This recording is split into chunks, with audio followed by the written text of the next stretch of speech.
You know, Adam's gonna keep me. My bad. So in that case, then, yeah, cause y'all couldn't hear me the whole time. So yeah. Anyway, appreciate you, Adam. Let me go ahead. He said for the past 7 minutes that I'm muted. I'm dead. Yeah, that's my bad. So let's go ahead and look at the email campaign, man. Again, we are sending out over 450 emails a day. That's outreach that we're doing to, to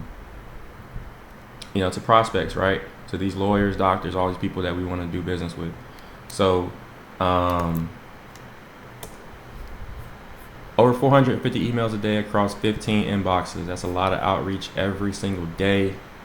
You know, these emails are being sent out while I'm sleeping. So, let's see where we are, man. Let's see if we got some new leads or what people are saying. I think we got a new lead over the past couple of days because anyway, we'll look at it. It's in the CRM because he said he doesn't have a website, so I'm assuming he's an actual lead, but he just didn't. Anyway, we'll take a look at it, like I said. So let me share my screen.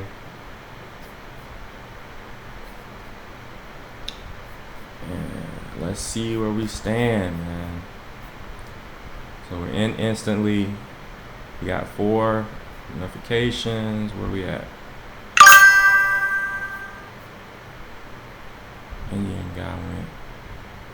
Shit, I don't know, bro. I haven't seen him in a minute. I haven't seen him in a minute, at least like a week or so, a couple weeks maybe. Yeah, it's been a minute.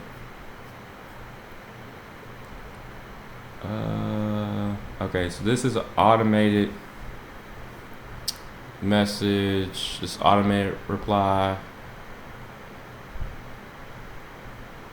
What? Why? Okay. All right, so right now we don't have any emails from any prospects.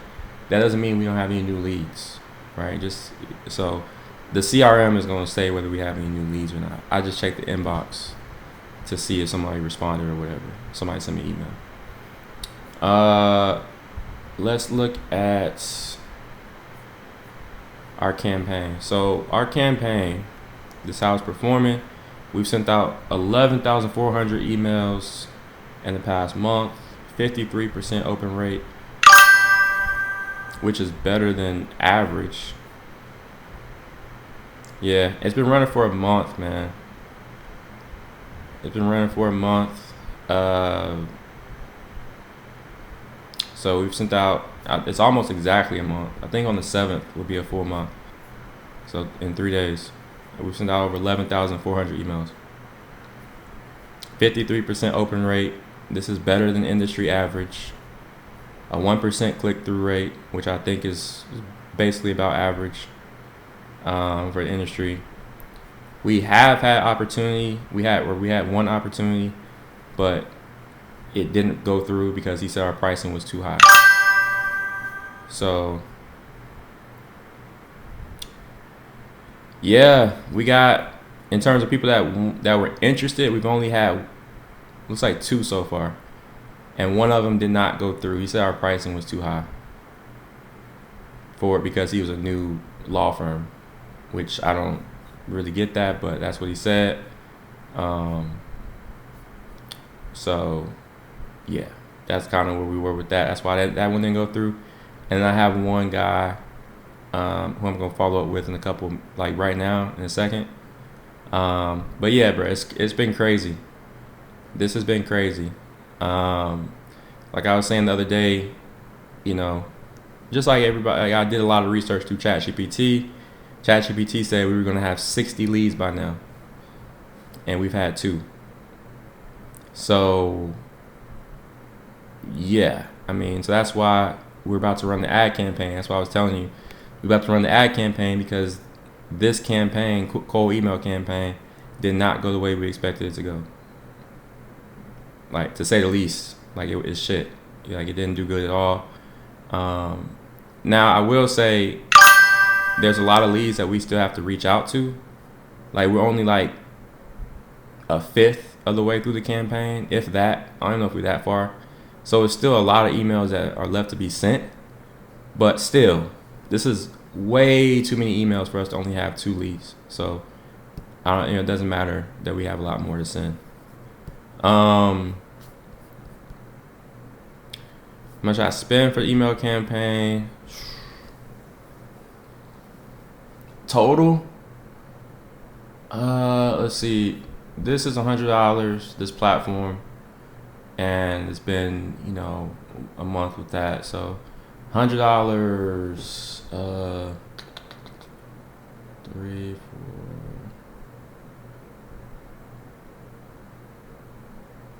probably about $500.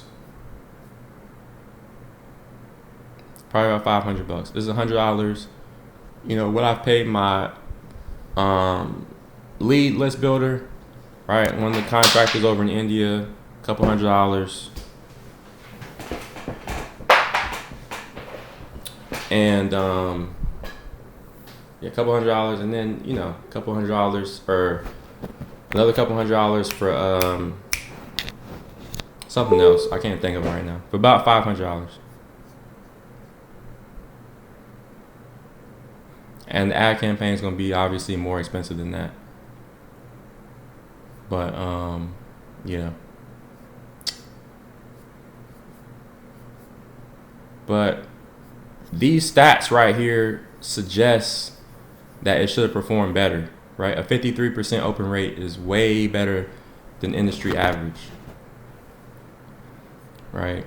And this is on par with industry average. So, I don't know. I really don't have the answers as to why I didn't perform better. That's why I was saying it seems impossible that we haven't gotten more leads than we have. But all I can do is just go based on how it performed, bro, and it didn't perform well for whatever reason. So let's take a look at the CRM real quick. Let's see if we got any leads in the CRM. This is the true test, right? Like, let's see if we got any new leads. Let's see.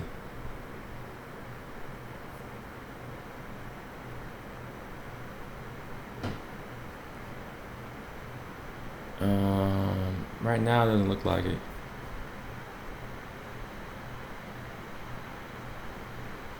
You said be right back. All right, bet. PPC testing.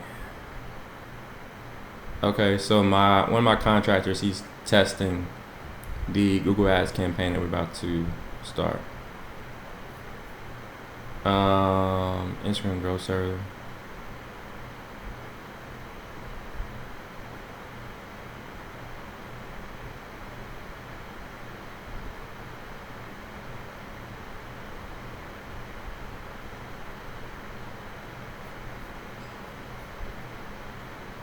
Okay, somebody trying to increase my Instagram following.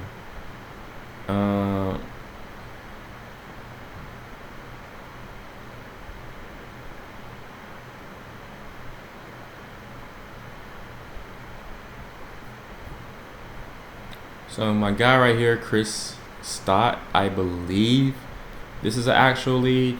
So if I go into it right now, so basically, to be clear, right? All these people up here, this is a test from my contractor, and then all these people are trying to sell me something, right? These 5 people or whatever, 4 or 5 people right here. This is another test. They're trying to sell me something, right? Chris Stott, and then this is somebody who's trying to scam me, talking about he hacked my website, whatever. Talking about our databases and all this bullshit. We don't have anything for you to hack. There's nothing on the back end. So this person was trying to scam me. This are the lead that we had that Johannes, he said our pricing was too high, right? And then this guy right here, Chris, again, I believe he's an actual lead because he put where is it?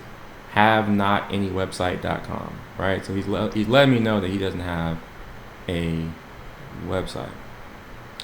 So you know what? Let's check. Let's check to see if he's an actual lead. If he is, I think he would be somewhere in one of these campaigns. So let's see.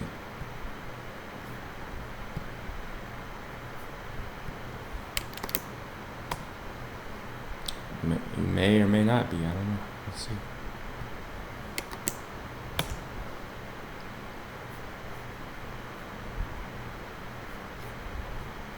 For now, I'm still going to consider him a lead, even if he...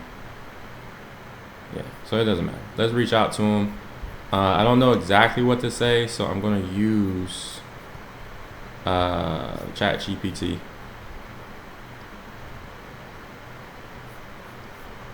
Of course, we're going to use ChatGPT, figure out what to say.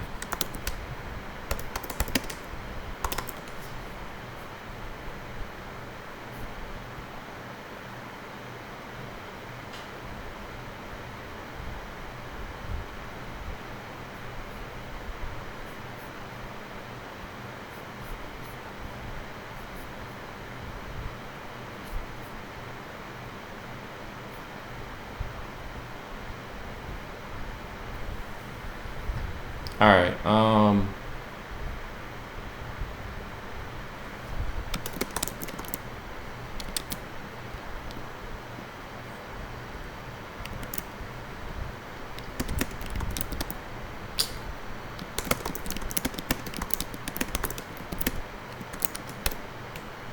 I have a lead who's expressed interest in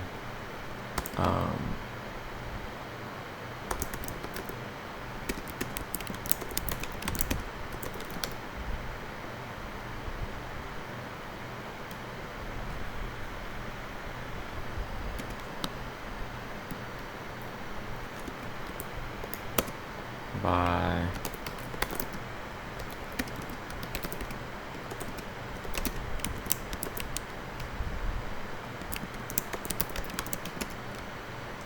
on our website.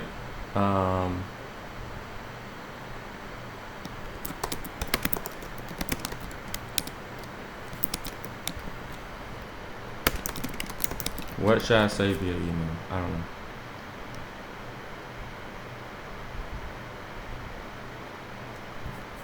Oh, let me be clear.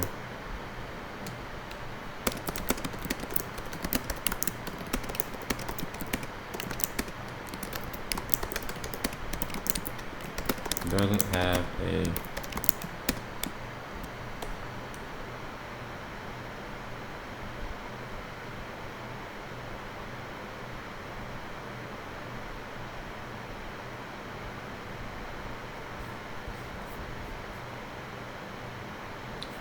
Alright, this should work.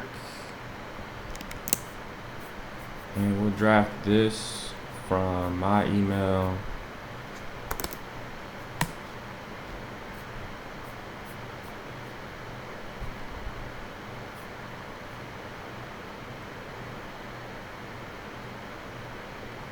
Actually, can I just compose one here from Messenger?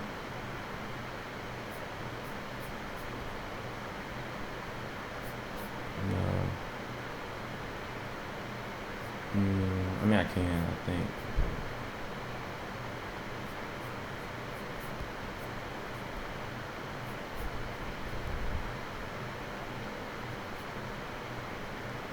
All right, whatever. We don't have any.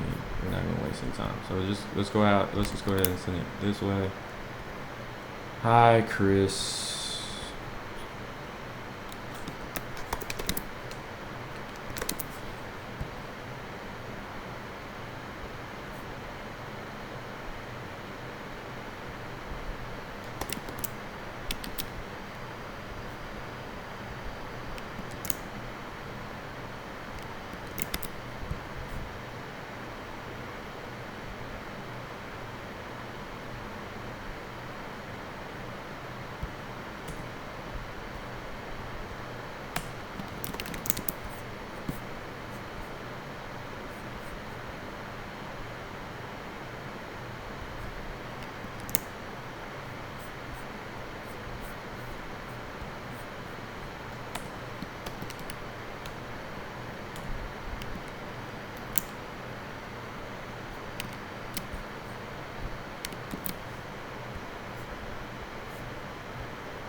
wrong with the spacing?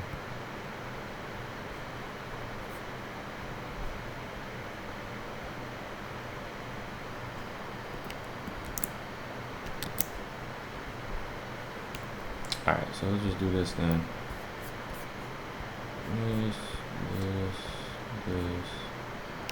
Let's take the whole thing.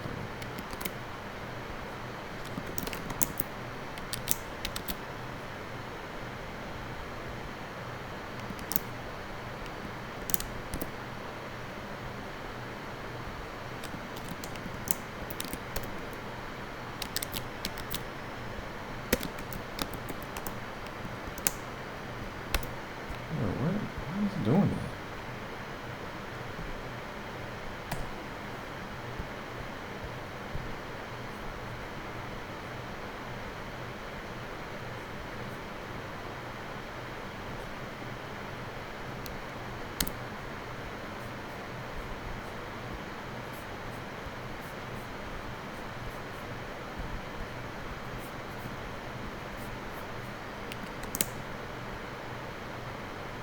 Oops, wrong thing. He's a recipient. What's our subject line? Boom. If he's a real lead, then he will. Oops. Gotta make sure we put our link in here. Calendar link.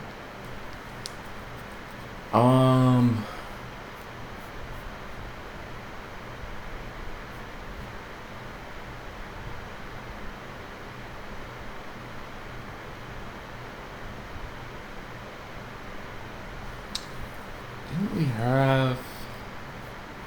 Yeah, where's our meeting scheduling thing? It should be here somewhere.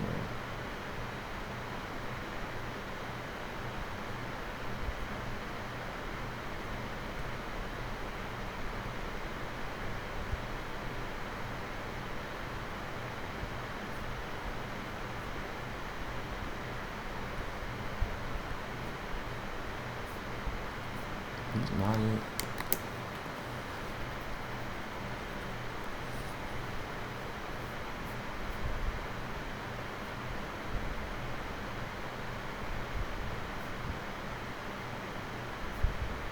I mean, this one works, bro. It really doesn't matter.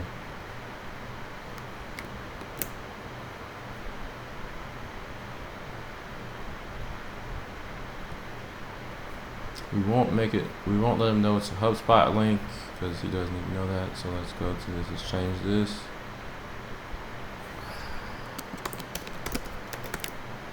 Book time.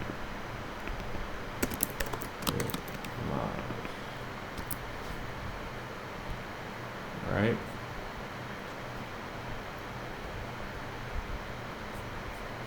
There we go now.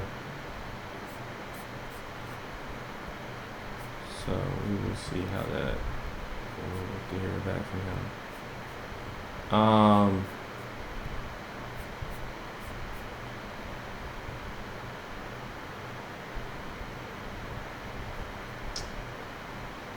Hopefully our emails are still landing. Let me see something real quick actually.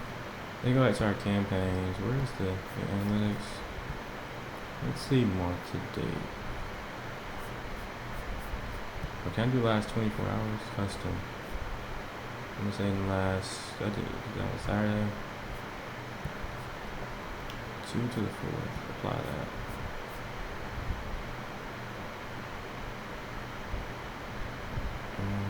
Okay, that was Saturday, so. But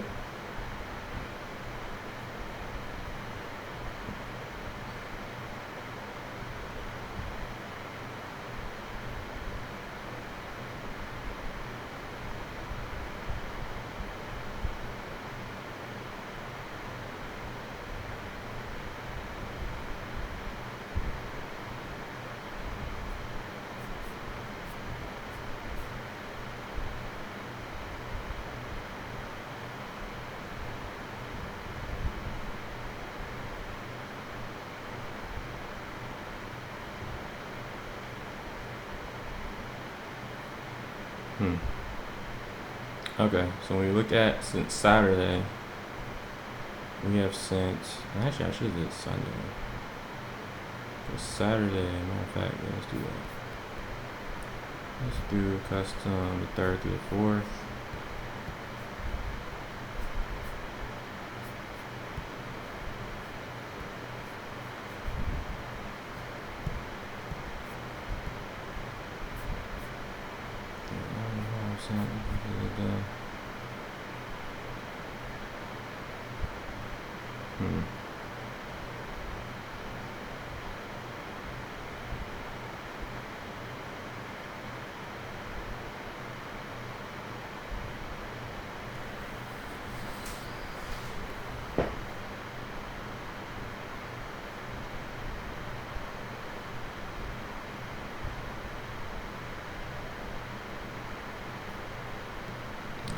I don't know, man.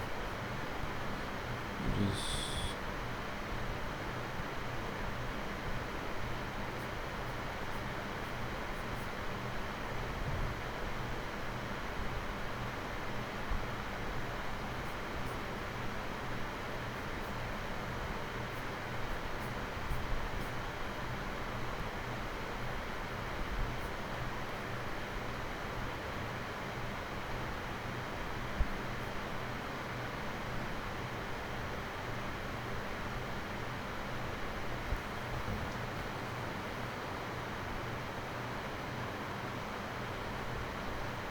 let me see something.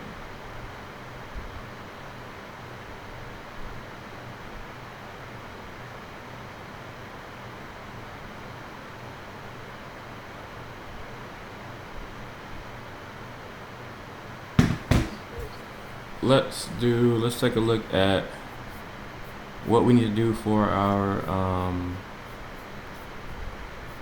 Google Ads campaign. So let's shift gears and work and take a look at that real quick. I don't know if I'm gonna be able to read the message on here. Might have to. WhatsApp on my Mac is still bullshitting, giving me a hard time.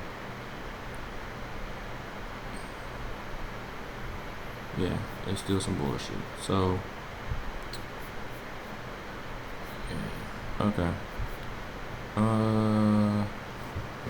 Yeah, no, I was reading on my phone.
All right, yeah. So I was just reading what my Google Ads manager is saying. So, let me just open. I should be able to open it on my Mac. We're gonna take a look at this document.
All right, so this page here, as y'all should be able to see, but basically this is showing the demand for the different keywords we're going to use in our Google Ads campaign. So this first one right here looks to be one of the most, it's not one of the most, but it's one of the keywords that's searched pretty often by people that are looking for lawyers that are looking for website developers.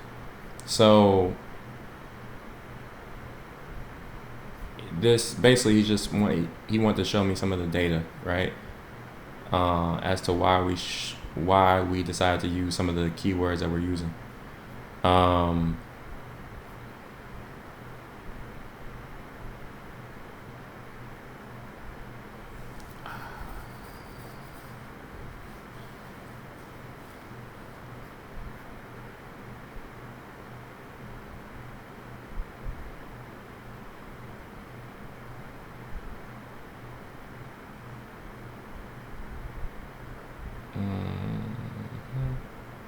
I'm just looking at some of them. So obviously, we want to use this one. We'll probably be using this one pretty often, or bidding for this keyword pretty often, because it has 2,900 average monthly searches, and the competition is low. Same thing for this one, law firm web design. Same thing for this one, so on and so forth. This one as well. So yeah, man, that's fine. I get what he's doing here.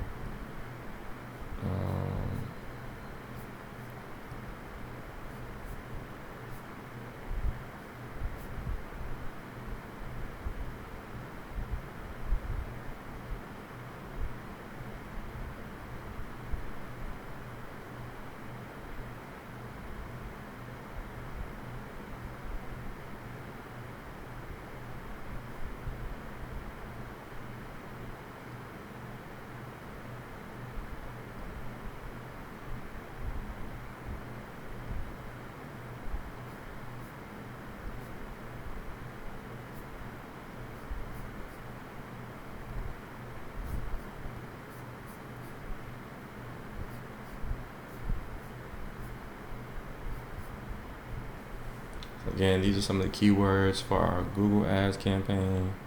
Or these aren't the keywords, these are the ads themselves. I'm not gonna be the reason why we don't go ahead and move forward, right? Like, I'm just ready for us to go ahead and launch this campaign. Google Ads campaign is fairly straightforward in that, it really comes down to the searches, right? Like Google searches, right? People type in keywords into Google and then they expect to see results, right? Like that's it. So as long as he has data to support why we're using certain keywords, I think this is a good route to take. And that's what he provided right here. So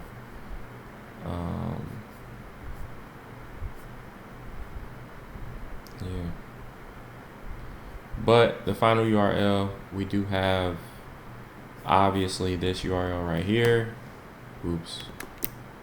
Okay,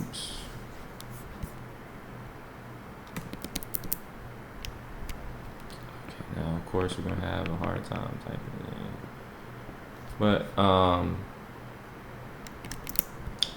we obviously have our assessment URL, which is here. So the ads we create, we need to make sure we have that URL here. I might let half of them just use our homepage URL just to see which URL does better, right? Which URL gets better results, the homepage or this page. But yeah, we'll see.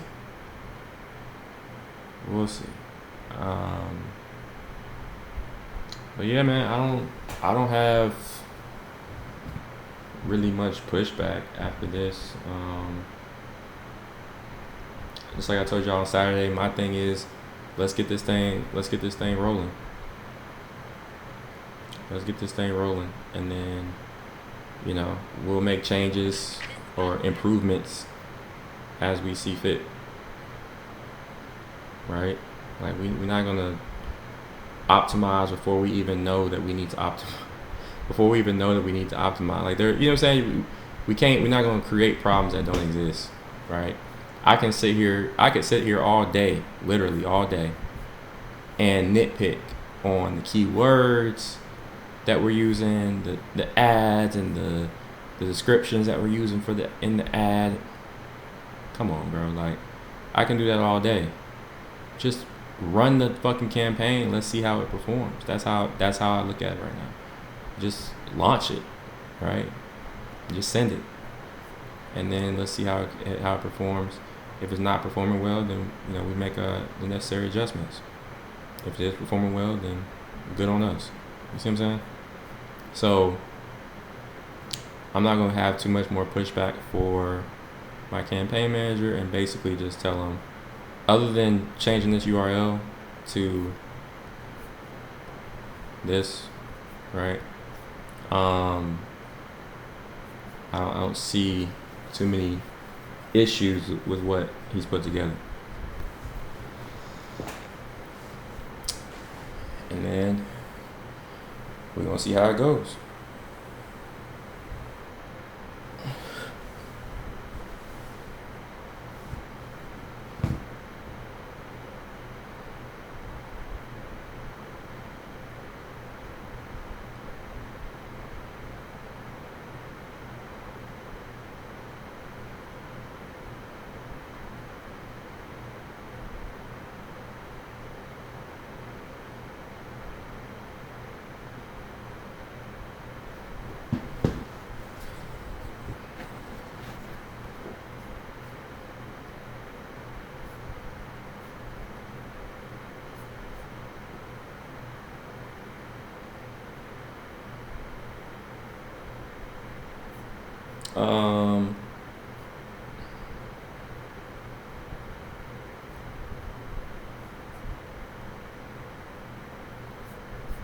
Actually, why can I not? This is the latest version, right?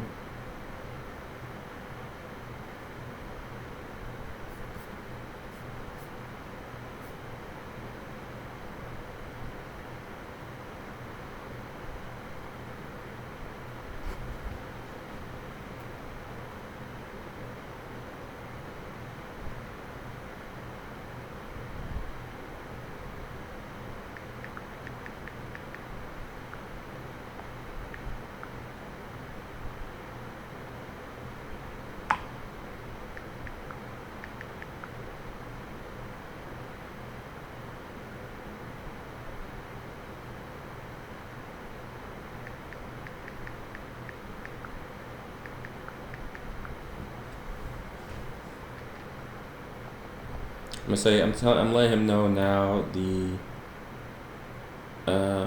final URL. I want him to A/B test is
So yeah, man. I expect us to go live tomorrow with the Google Ads campaign, and then we will see where we are from there.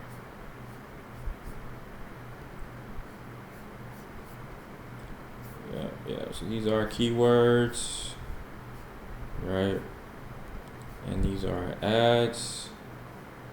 And I expect us to launch a Google ad campaign tomorrow, and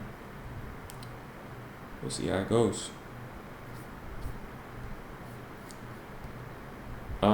What else? The onboarding campaign. Onboarding workflow. Let's go to Fiverr and see where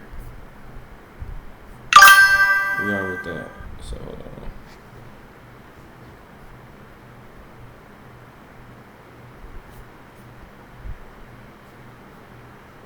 on. So yeah, man. At the end of the day, y'all see what's going on, right? Like, I'm focused on things. I'm focused on whatever task bring in leads, right? So the cold email campaign, it's not too much. It's not really much for me to do there because I've already set it up. So the emails are getting sent out overnight, right? Or not overnight, usually in the morning. It's not, I don't do much. There's not much for me to do with that until we get a lead from it, right?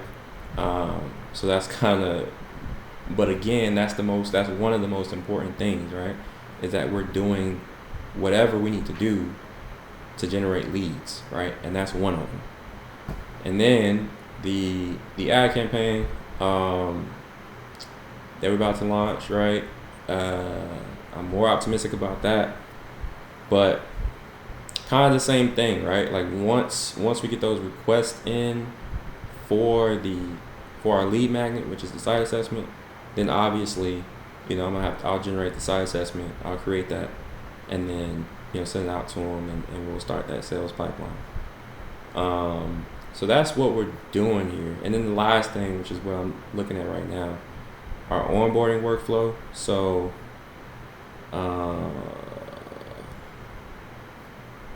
this guy,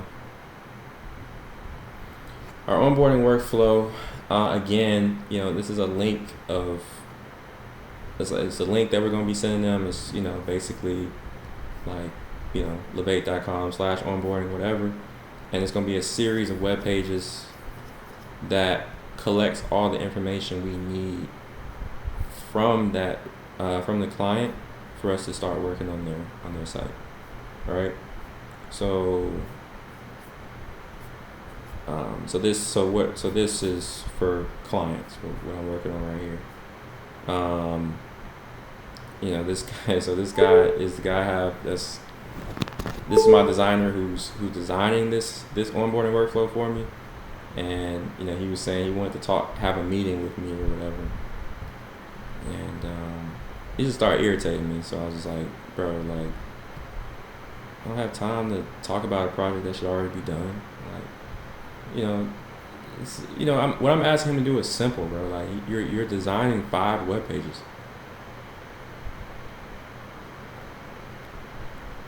Like, this is what I asked him to do. Like, what do we need to meet about?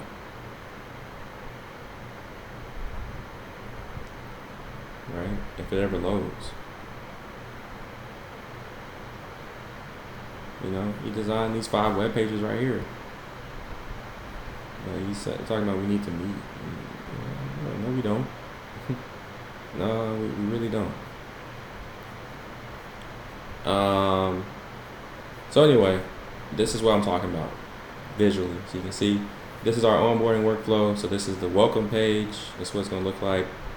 The link again is going to be like levate.com/onboarding whatever.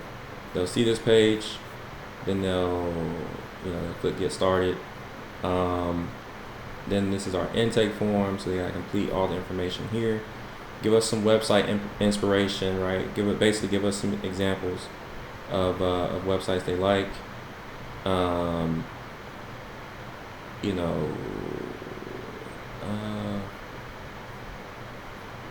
Examples of websites they like, obviously they need to include their own URL.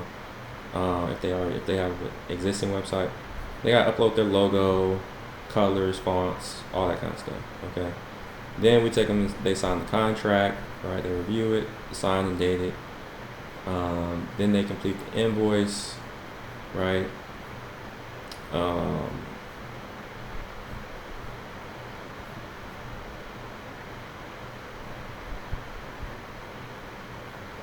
see.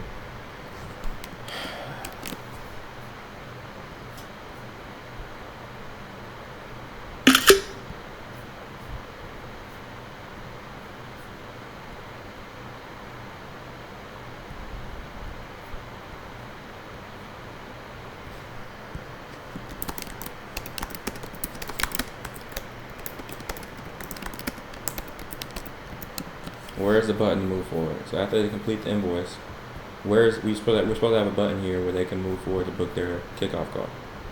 All right, so it's just like stuff like that. Anyway, so then they do that, and then they book their kickoff call here, right? So this is just basically their first, Zoom meeting with me, to discuss the project and basically just kind of for them to ask me any questions they want to ask me, or let me know anything they still want to tell me, whatever, okay, about their website. And so that's what we discuss in the kickoff call, right? Their goals, basically, right? Whatever goals they have about their website, their vision, things like that. That's what we discuss in the kickoff call. And then obviously I'll let them know like what the expectation is, when they can expect certain things to get done, so on and so forth, right? And then that's it, man. So anyway, he's already designed these pages. We keep on having to do a bunch of back and forth because he keeps forgetting minor details. I don't really miss any details, right? That's kind of one of my strengths. So, like, just like I said here, right? We have this button right here. Go into this page. Obviously, we need to have one here. Right, so it's just stupid stuff like that we gotta make sure we clean up.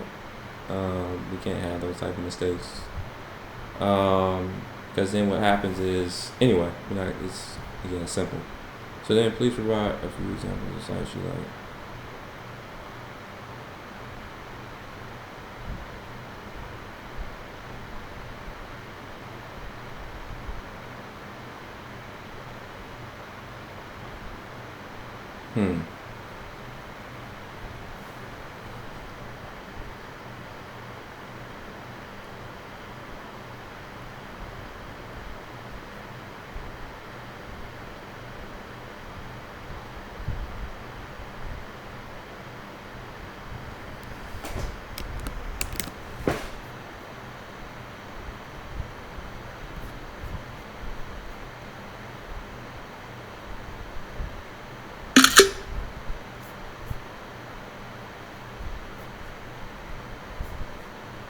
So then let's go ahead and let's cross this out.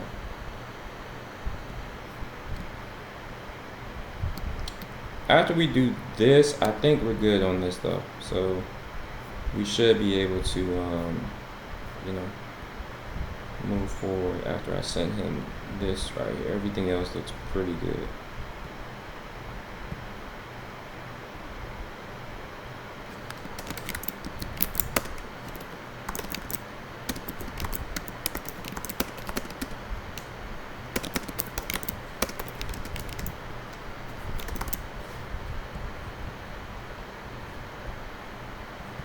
Right.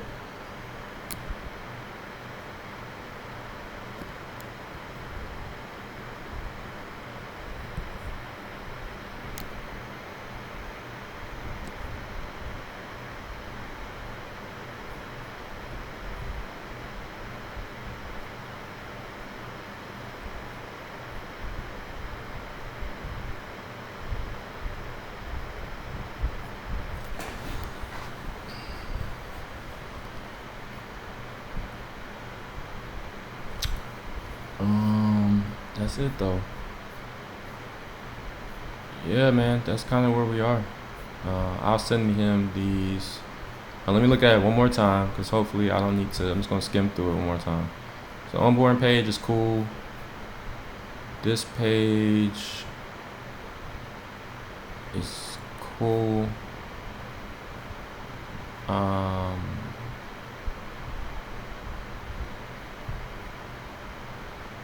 Logo, brand assets, and written copy if available. And then obviously contract, that's cool. Invoice, we talked about the button. And then here.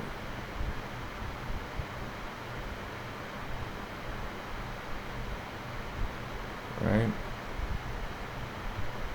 I think that's good.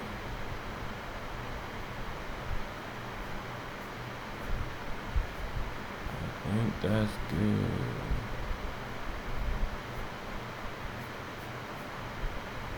So I'm gonna send him.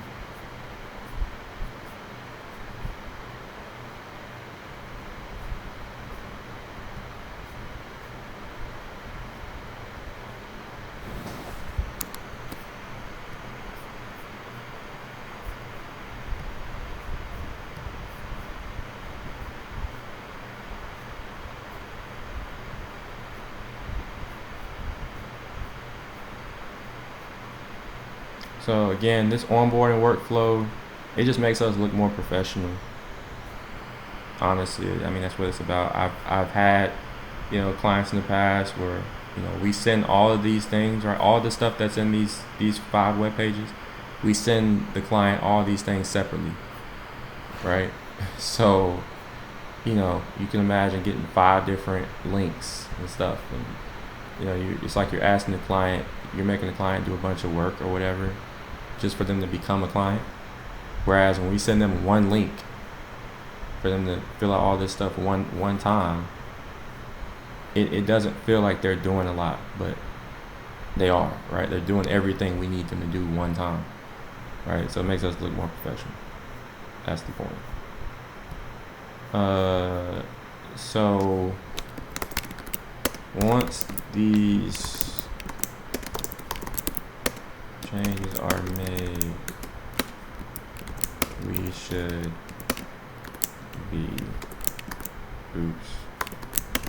be done, I think. I don't see nothing else is really sticking out to me right now. So yeah. But what I will do, this is actually a smart thing to do.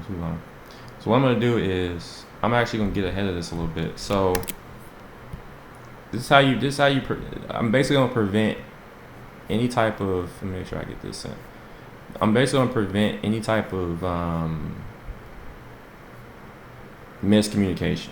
So my guy right here is gonna help me with implementation. So actually implementing, right, these web pages, creating this workflow. So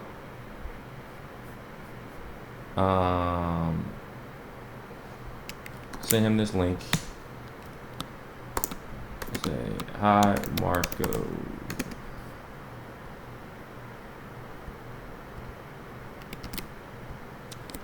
Above is the design for this onboarding workflow.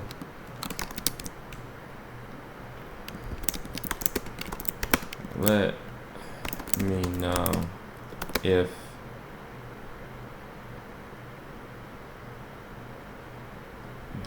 you have any questions, comments, or concerns before we finalize this design. Right?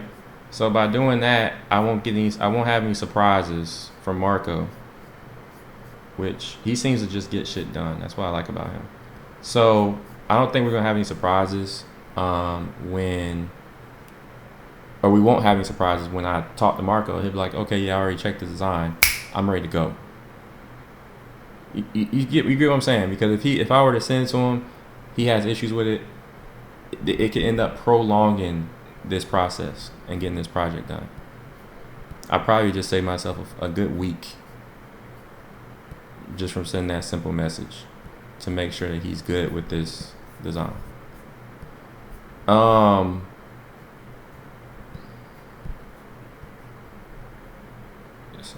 Yeah, man. I don't have much else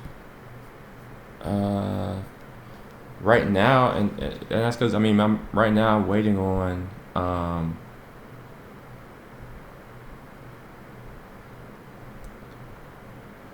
I say wait. I'm not. I don't know if I'm waiting on, but basically waiting on. But I am basically waiting on my Damn, it's 60. Okay. Anyway, basically waiting on my Ads Manager, Google Ads Manager, to respond to the things I've already sent him. Right, like the what I just told him. And yeah, once the campaign gets launched, then I'm expecting for things to pick up a little bit more than they are right now. Because it feels like I'm not doing enough, but that could, depending on how this ad campaign goes, that could change pretty quickly. Could change overnight. When I say doing enough, I mean like the reason. We anticipate, like I told y'all before, bro. Like I was anticipating to myself getting like a couple leads daily from this cold email campaign, right? Which was going to mean I was going to be creating those site assessments every day and basically getting somebody in our sales pipeline every day, starting that sales process every day with 2 or 3 different prospects. Obviously that hasn't happened. So you see what I'm saying? That just hasn't happened. So, now we pivot to the ads campaign and see if it'll happen through the ads campaign. Right. Can't create any site assessments and book any sales calls if nobody is hitting this button right here and completing this form. Right. That starts our sales process. Let me see.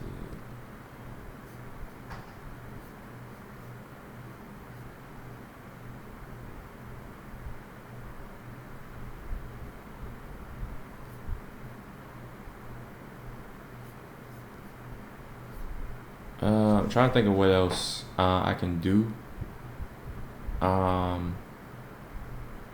So we're not launching. We're not launching the ad campaign until I hear back from my campaign manager. We've taken a look at the cold email campaign. We see where that is. No new leads have come from it. But I did, y'all saw I sent that email out to the one lead I think we just got, right? We just sent that out to Chris. So, we'll see where that goes. But yeah, that's where we are with the cold email campaign. Just sent updates to my designer for the onboarding workflow and the developer for the onboarding workflow. You know what I mean? And then I am about to call my guy Victor to see where we are with what I asked him to help me with. Right? So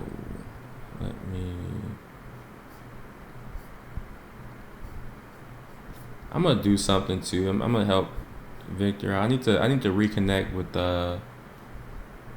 the venture capitalist. I don't know if she considers herself a venture capitalist, but she is. She's a partner of a venture capital firm, and just reconnect with her for one of my friends, because it's just kind of trying to see how to put it. Like, that's a connection I have that he doesn't have.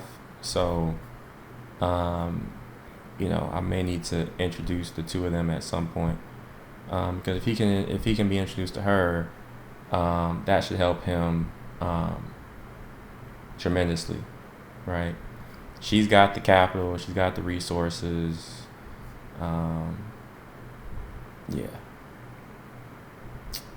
Yeah. Yep. So anyway, that's where we are with that. I don't know, man. I'm trying to think of what else needs to be done, but again, bro, I mean, this is a sales process. So if sales opportunities aren't coming through, it doesn't feel like there's much for me to do unless sales opportunities are coming through, right? Just like I told y'all before, that's where I want to spend all my time. Our website is done, obviously. Right? Our website's up and running. Our cold email campaign is in progress.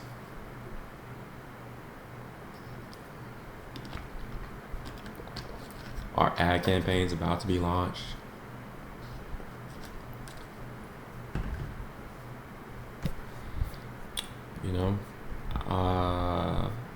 I feel like I'm doing my part. So yeah.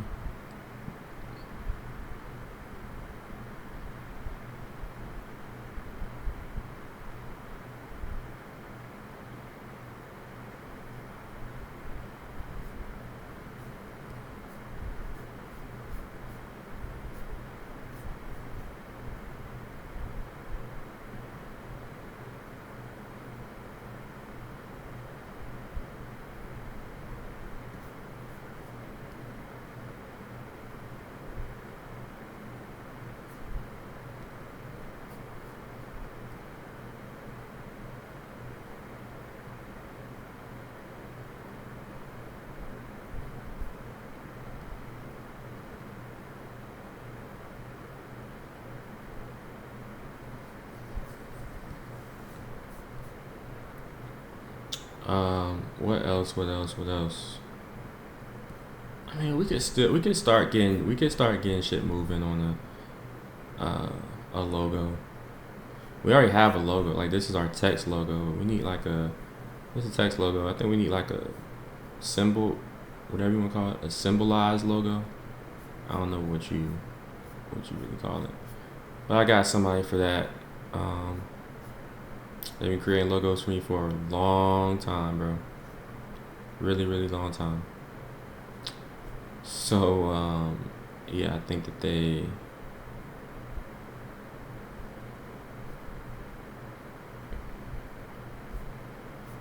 got me covered.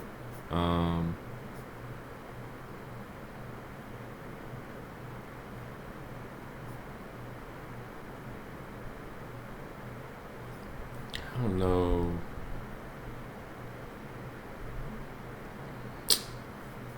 All right, so we're lagging. That's good. That's just great. We're lagging right now.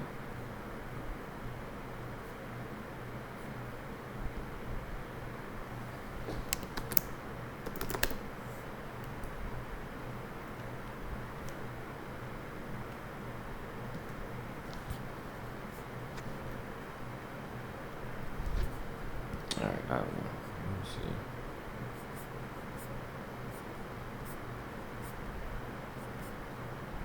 Here we go. Getting there.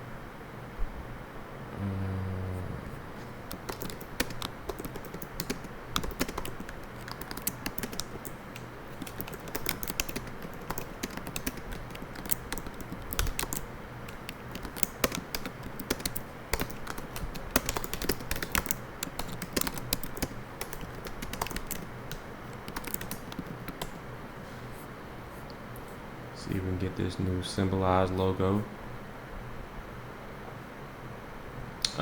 Basically, that's gonna go on like our invoices, right?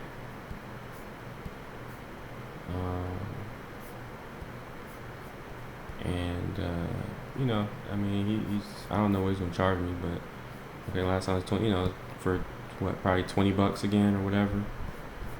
Get a new symbolized logo.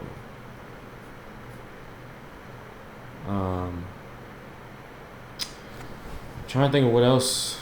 The only other really important thing is our AI automation of the site assessment. So I will call Victor and sometime today, shortly, and just ask him, see where we are.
Mm, mm, mm, mm.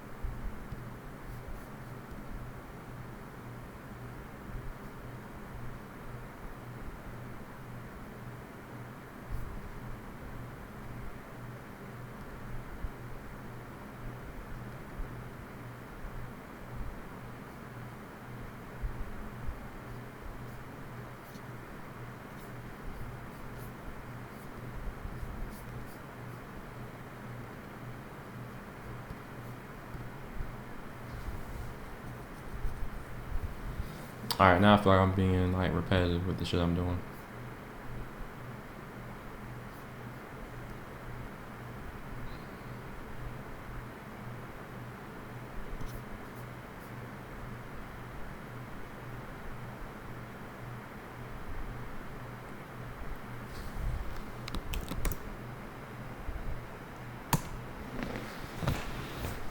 Oh.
Um.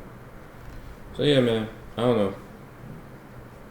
Y'all see what's going on, man. Y'all see what we doing, what we working on. Um. Who is this? Who just called me?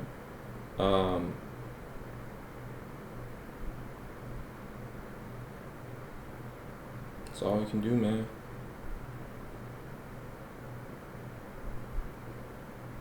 All we can do. We control what we can control.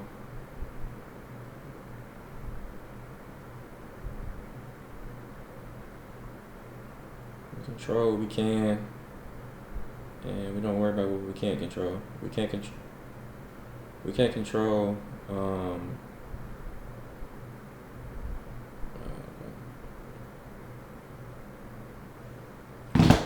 Can't control how, you know, our campaign performs, whether it's the cold email campaign or Google Ads campaign or any other campaign, whatever. We can't control what the outcome is. Can't control the output. All we can control is the input. So, you know, the input is there. It's always there, and we're gonna see how it goes, man.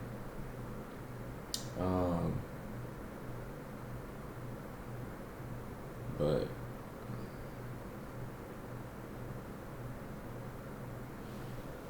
I got so much shit that I want, that I'm trying to do. I don't like to say want to do. But all this shit I'm trying to do.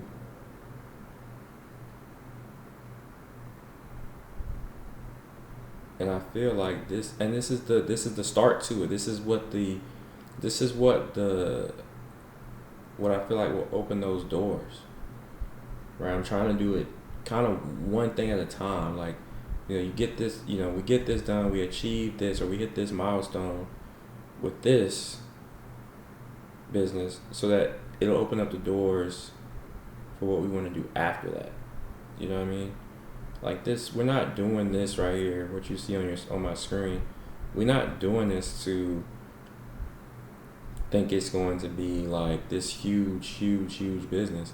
That's not what it's about. This is just supposed to be a vehicle to get me to where I'm trying to go.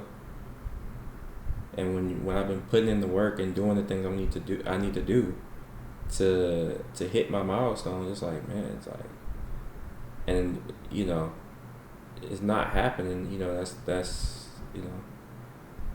some bullshit, bro.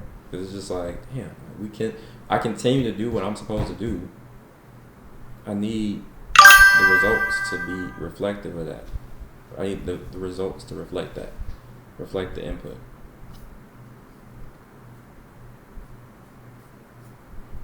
Right? And right now, that's not happening. Right? But we're gonna see. We're gonna see what happens with this ad campaign. Um, I feel like I keep saying that, and I do keep saying that, but that is where we are. That's the kind of the main, uh, the main project right now. So, um, yeah.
Let me make this call real quick to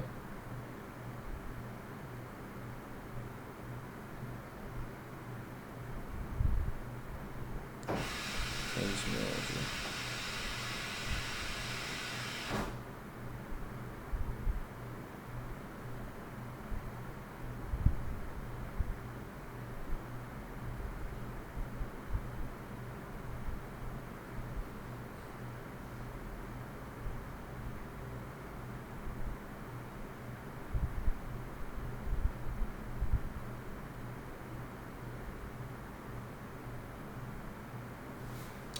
John, mute for a second.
back, man. So yeah, stop sharing my screen. I don't really have much to share right now on the screen. Like I said, I'll call Victor, see where we are with that, see what he's got going on. Because we got to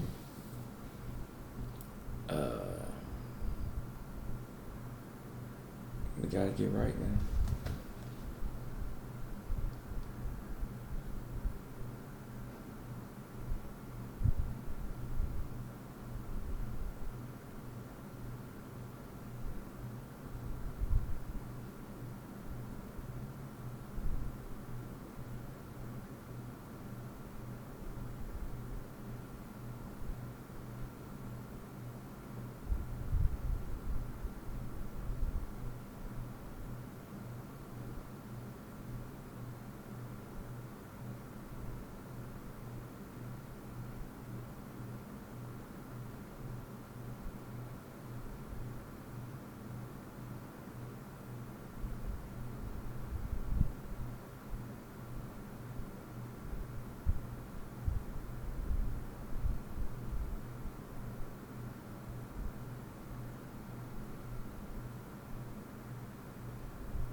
Um,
I forgot I wasn't sharing my screen anymore.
I'm not doing anything crazy right now.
Let's shut up real quick, man.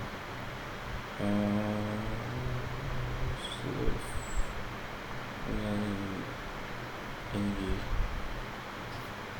What are you doing there?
Yeah. It was-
I feel like I got so much to say that I don't have nothing to say.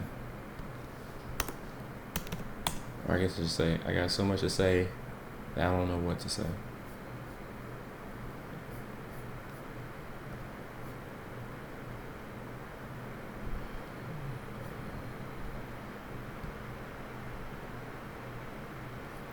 We so overdue for a win, it don't make sense.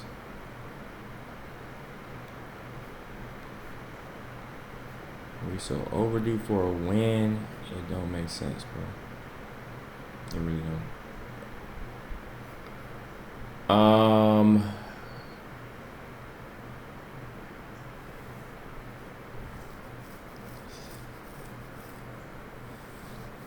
So we're gonna see real soon here with this ad campaign.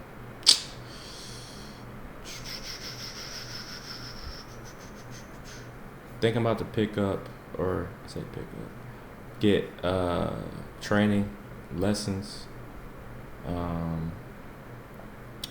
for, actually never mind. I ain't gonna talk about that. I ain't gonna talk about that.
So as I said I was gonna do, man, as promised, let me go ahead and call Victor, see what he's on, man, see what he's up to, and see if he's still helping me with what him and I last talked about.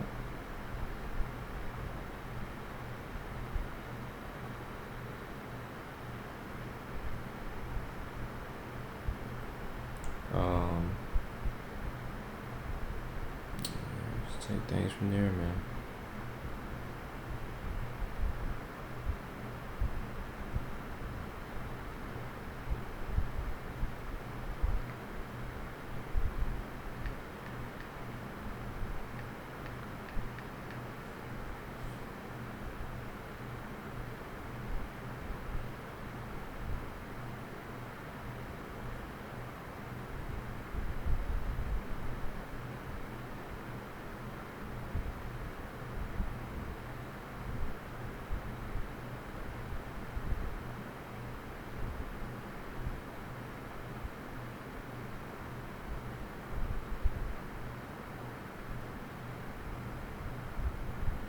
Wait, what? Oh, I just got some. Let me see something.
Call Victor. Calling Victor Mobile.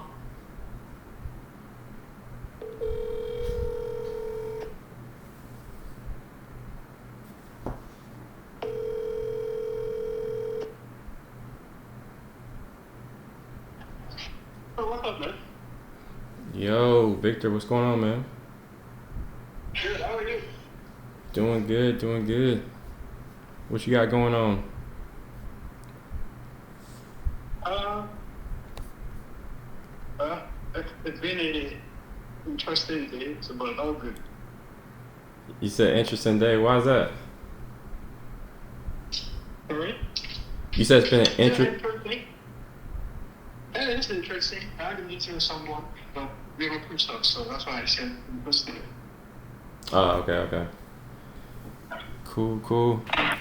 Did you get a chance to check out any of check out the networking events that I sent you?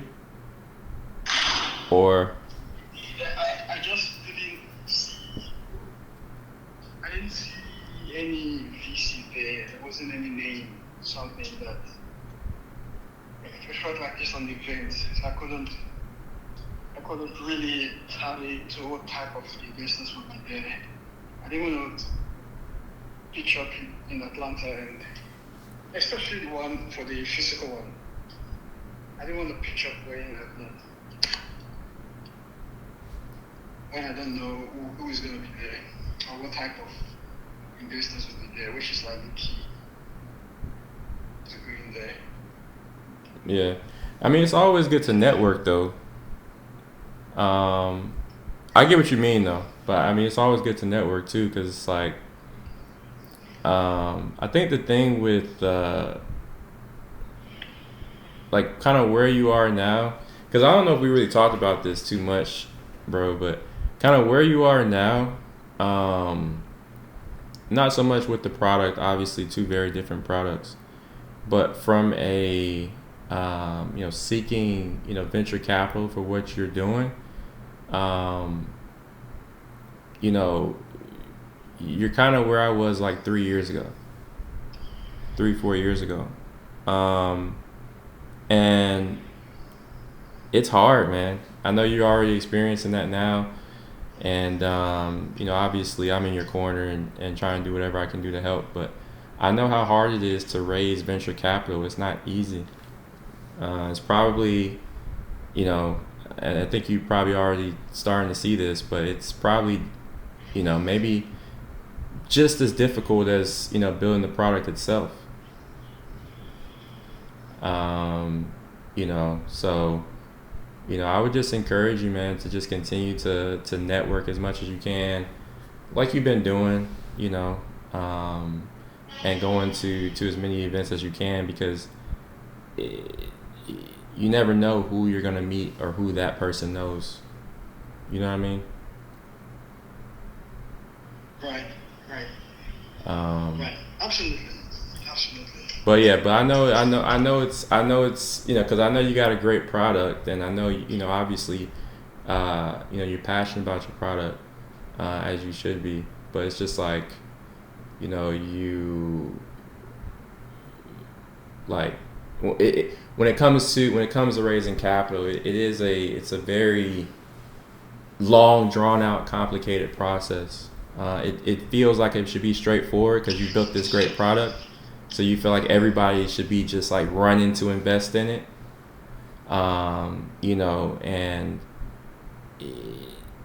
I know that feeling, right? Like I said, I've built a product before, so I know what that feels like when you built this great product and you feel like everyone should be like I said, sprinting after you to invest in it. But it doesn't work that way, unfortunately. And like I said, obviously I have a lot of faith in the product that you've built, and I feel like it should work that way, but it just doesn't, bro. But just I would just, like I said, encourage you to keep doing what you're doing, and you'll raise the capital eventually. You have the product for it, and you have the drive for it. So it'll all work out for sure. Honestly, I do appreciate your constant, constant thinking and looking for ways to how you can be helpful. So I do. I don't take it for granted. Yeah. Because I've also seen the other side where no one showed interest, no one called, no one checked. Mm-hmm. So right. So when people check in, show interest, make the phone calls, there has to be something that is driving them to want to provide some form of assistance. I see that and appreciate it. Yeah. Yeah. No, go ahead. No, I wasn't. I wasn't really gonna say anything, bro. I was just, because like I said, I mean, it's just, Yeah. it just comes down to the faith in the product. But that's all I was gonna say. Yeah, I agree, and I know that there are ways of the process. There is a standard process. America is a capitalist economy. Right. So it's a market economy. So there is a process that a lot of people, which is standard, you're expected to go through that path. They take average of, you look at average of the success rate Mm-hmm. of that specific path. And so once you're taking that path, there's always that expectation that you will fall in that range. If you don't fall in that range, there is something wrong with you, Mm-hmm. or you're not made to be in that path. Right. So yeah, I'm speaking in parables, but I'm trying to say in every success, when you look at the average, people expect you to go through certain things. You have to wake up at certain times. You have to work certain hours of the day. You have to be in a certain age range. You have to live in a specific area. There's so much factors. And the reason I'm not even emphasizing on that is what I have done is did not follow that path. Right. Right. It's so unconventional. It's like the opposite of every typical path. And someone I spoke to today, just as an example, saying that you need Escamado. By the way, I sent you a deck for you to review, our pitch deck. So there's a lady I spoke to today who was saying that your You said the pitch deck you for need, what you're pitching to the venture capitalists, yeah, the VCs. I just send it around. Yeah, I send it around just so because you don't know who's going to see. Okay. Where'd you So send? that's like the important. Okay, I I send didn't. it to your I send it to your email, your messages. Maybe because we are on the call. Oh, you sent it to text messages. It's a text message, yeah. Oh, okay, I see. So I you got it. just see, yeah. If you click on that link, you will see. But Okay. it's not conventional. Um, if it goes up, I definitely hopefully doesn't go off. Okay. Oh, he was breaking up. He might be.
Yeah, I can hear you. I don't know what just happened.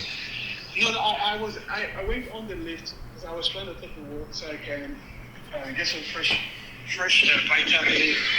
What's the vitamin for the sun? Vitamin D. Yeah, some vitamin D. I was just talking. It's kind of funny you mentioned that. I was just talking to my sister about that yesterday. That's really important though. Getting those vitamins from the sunlight. People kind of underestimate that, but that's important. It is quite. But sometimes our body is deficient, so we don't even Yep, that's true. That's true. try my best. Try my best.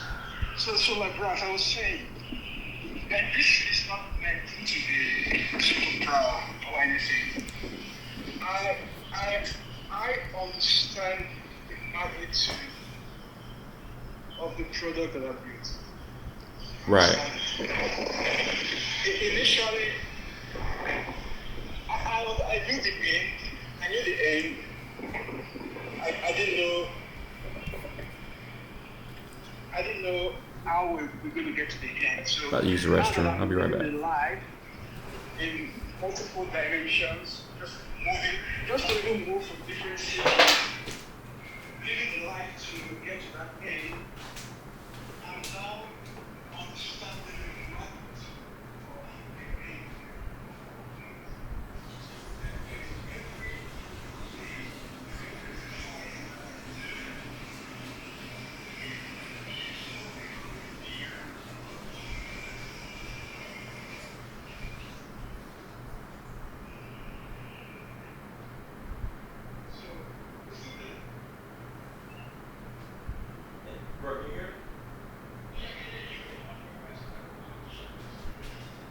Okay, yeah, I'm still here. I can hear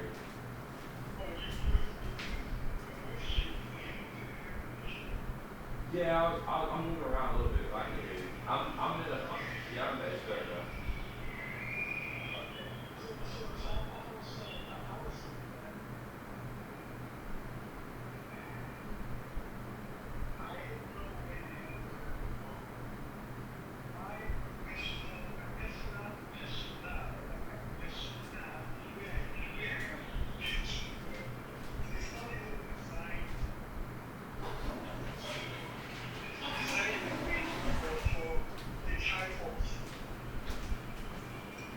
Of work required to attract that level of what the norm would be. Because I'm a laid back, chilled, What do you mean? and what I mean is, I got two types of personality. I can be extrovert, I can be introvert. I spend a lot of my work on processing information, like just alone processing information. Sometimes doing nothing, but solving a problem. Yeah. So that type of personality is not the same type of personality that's always out there. It's always traveling. It's always in front of people, trying to say something. You know, the outgoing person. Right. But when I'm in that type of scenario, I could still play both. I could still come out of my shell and be social. So the point I'm trying to make is that I don't know where that help is going to come from. I don't know. One thing I can tell is we have been blessed with a product. It's a blessing. Product is a blessing. When you go through the deck, see what's been going on in the last 2 years. Well, actually, the last 1 year, because this all started last year when we finally went with Microsoft, right, in the cloud. Right. So at that point in time, my initial thought was we're targeting retailers, and so we need to go to the cloud. It was good for the average Joe. It took me this year, less than 2-3 weeks ago, to realize that although it was built for the average Joe, we don't have the average Joe. The system is not even designed for us to easily acquire the average Joe. If I were going to spend so much money for one trader to sign up, purely because of the nature of what we're doing. Yeah, so you feel like it's more of a B2B product now as opposed to B2C? Is that what you're saying? It is both. It is both. Right. It is both. It is both. But the original idea of let's B2B can be on the side. Let's focus on B2C. I am now taking a caution that and saying why just we spend a lot of time everything on B2C. If I have a model and we have to spend this amount of go-to-market strategy cost for each region where our product is. And guess what? Every time that model, I look at the financials, the numbers doesn't really tell. Number one. Number two, there's always a pushback. There's always a pushback on directly to B2C. So when I thought about it in a different way,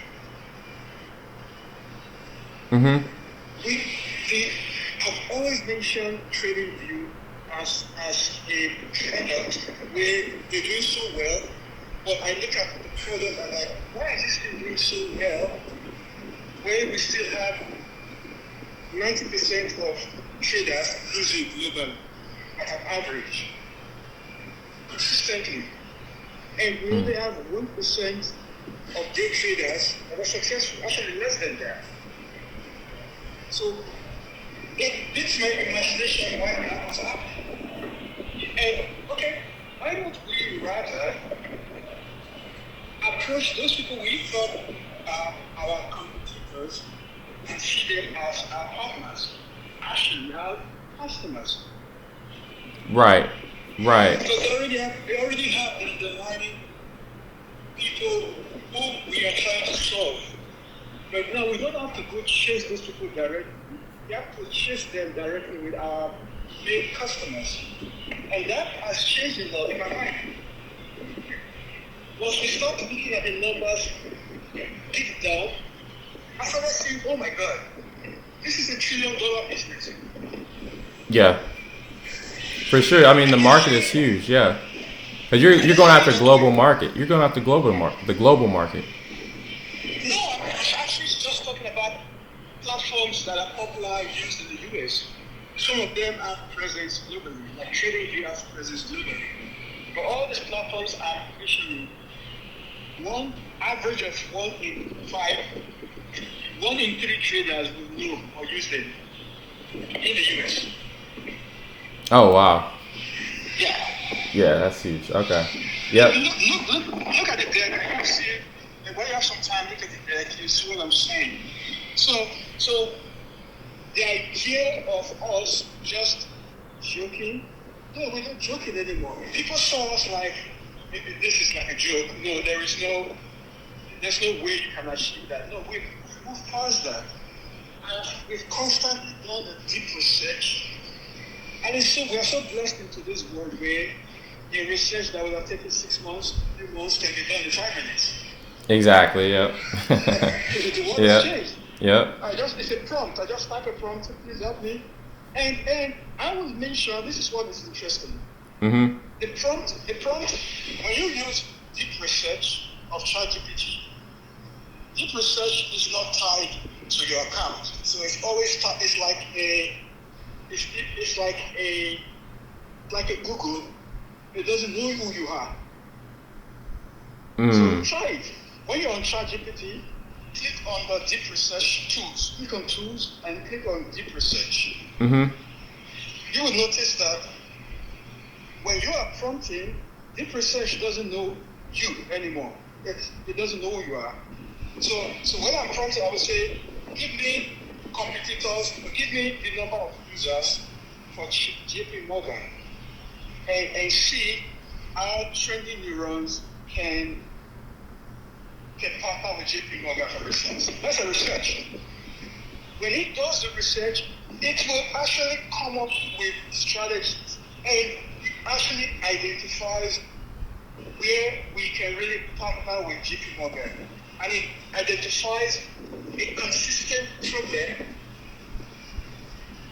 that we all know people who trade or invest will have. I looked at all the problems for 20 so far, because I believe our partners they are more than 1 million globally. We've done only 20 so far. 20.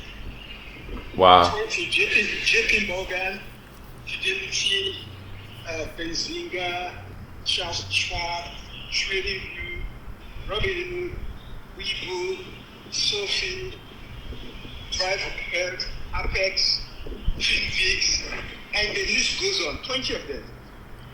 One thing that is consistent, the problem is always the same. That means every person that trades or invests that constantly having the problems that we are solving today. Yeah. So I see. that makes me really in one way excited of, oh wow. So for the first time, even though I know our product works for B2C, for the first time I felt we had a clear go-to-market strategy. Clear. So our problem was not the product. My problem was the business model. I see. So you feel like that? Yeah. I mean, you feel like you see several ways as to where you can add value. You can bring value to, as we were just talking about, the Robinhoods, JP Morgan. You feel like those you can help solve the problems that they have, and add value to the market that they've already captured. Yes, absolutely yes. It's a three-way win. Yeah. It's a three-way win. They win, they make money off us with almost doing nothing. Yeah. It's like you have an additional product that you did not build that is going to make you extra money on customers you already have, or customers who constantly leave you because they're always having problems. We have seen that every new trader quit after the first 2 years. At places like Robinhood or JP Morgan, when they were trading on their all of them consistent. Wow. Consistently. Every new trader after the first 2 years quit. So we're not just saying we are helping our new customers target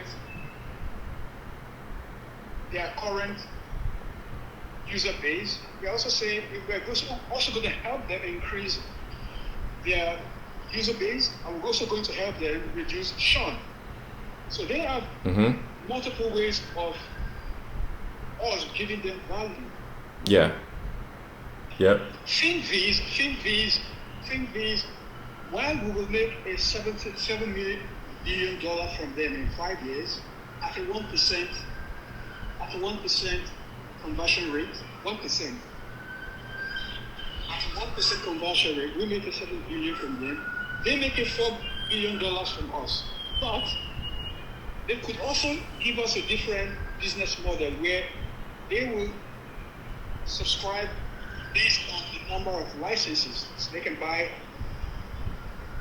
1% licenses, 100,000 users license from us, and resell it. We sell $4,999 per annum for one user. They can go sell it. $1,000. We don't even care how much you sell it. So I'm just saying the upsell for them is very high. We increase their return of investment. We increase their revenue. We reduce their churn. We increase their user base. Robinhood, for instance, lost 11% of users compared to last quarter. Oh wow. This That's quarter, Robinhood lost 11% user base. That's why their stock was shaking. Everybody thought it was going to go up. yeah. They So their lost churn is 11% of ridiculous. it. Then The churn is people are losing money. It's a fact. yeah, These same companies, at a glance, would initially, not now, would initially want to push us aside. Like, who is this? Who are they? They don't even know what they're talking about. We have tried it for the last 50 years. No one could do it. Who are they to say they can do it? Blah, blah, blah, blah, blah. Well, when you say that, well, okay, fine. We are not shy to put our results online. You can go to accuracy.trendingneurons.ai. Start from there. yeah, Yeah, so start from there, understand the data that is there, call us if you have questions. Now, once you still have more questions, we bring you into you into the design. We give you our design of why I love it. a lot of all of these users are losing. There's a problem that they're consistently saying. So yeah, so let me ask you. So what do you feel? And I think I know the answer to the question, but I'm gonna ask you anyway, just to kind of confirm. But what do you feel like is the main reason as to why, like, these, the Robin Hoods and J.P. Morgan, why their traders are leaving, why their churn rate is so high? Are you asking a question? Okay, you know what you did? I was rushing, so I was rushing, but I was speaking so fast, so you have to interrupt me so I can slow down to explain, because that was where I was going. So thank you for doing that. All good. Perfect. Yep. 80% of the 90% that are losing, you can Google it now or check just ChatGPT. The number will be correct. 80% of the 90% that are losing said it's because of information overload. There's so much factors that can make a stock move. So many factors. The human mind cannot comprehend. Our today's softwares did not do a great job at tackling the information overload. They left it. So they gathered the data, because initially I was thinking the problem was access to data. Then I realized these traders have access to the data. They just can't, it's too much for them. The velocity is too much. The intelligence, they couldn't make intelligence from it, because they are, in quotes, the people who were supposed to help them just gave them the raw data to make decisions themselves. So information overload. Number two, technical ambiguity. Okay. The charts are confusing. There are too many lines on the chart. Yeah. So even the ones that thought they are expert, they understand it, they do not understand it. Yeah. They jump on YouTube and they explain and explain and explain. They do not understand it. I think that's one of our first fundamental bedrock of how we became successful. Because I had to think. It took me almost 6 months. It took me almost 6 months to figure it out. So I had to think about the problem itself, the technicals. Why is it? There are over 1,000 technical indicators. Which one is correct? Yeah, that's the problem. That's the problem. It's So like that's that. No, now let me paint a picture of a typical trader. A typical trader, they wake up in the morning. One type has 5 different external monitors. Each monitor has a chart. Each chart has so many indicators, confusing. So that's one. In fact, we call it clunky UX. I got you. I'm with you. Another type of trader wake up in the morning, will start their day with they go to like Benziga to get unusual options activities.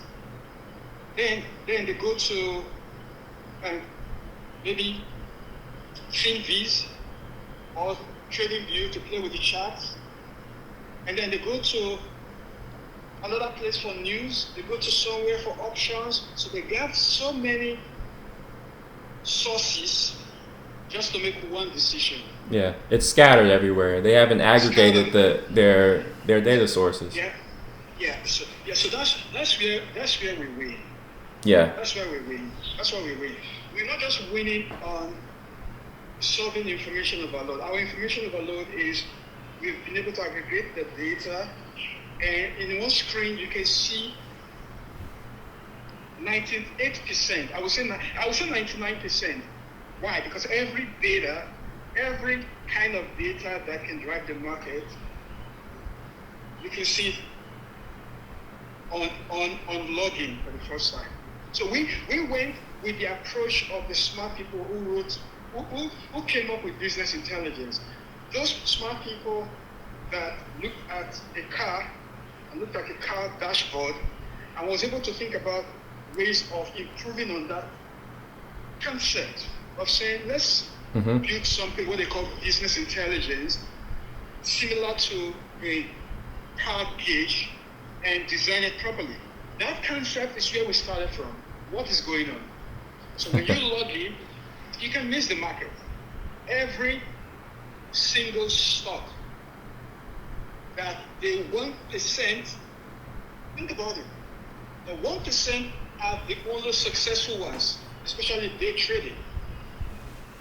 The 1% are the most successful. Every single stock that the 1% is trading, you can see it on our dashboard. That's what is going on.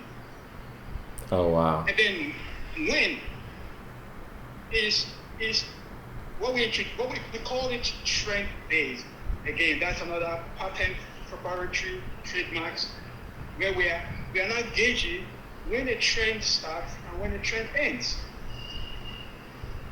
So as a trader, instead of you to have so many tools for one solution, for one decision, or so many charts, so many external monitors for one decision, you log in, you see what is going on and when trend is on the login page without clicking a button.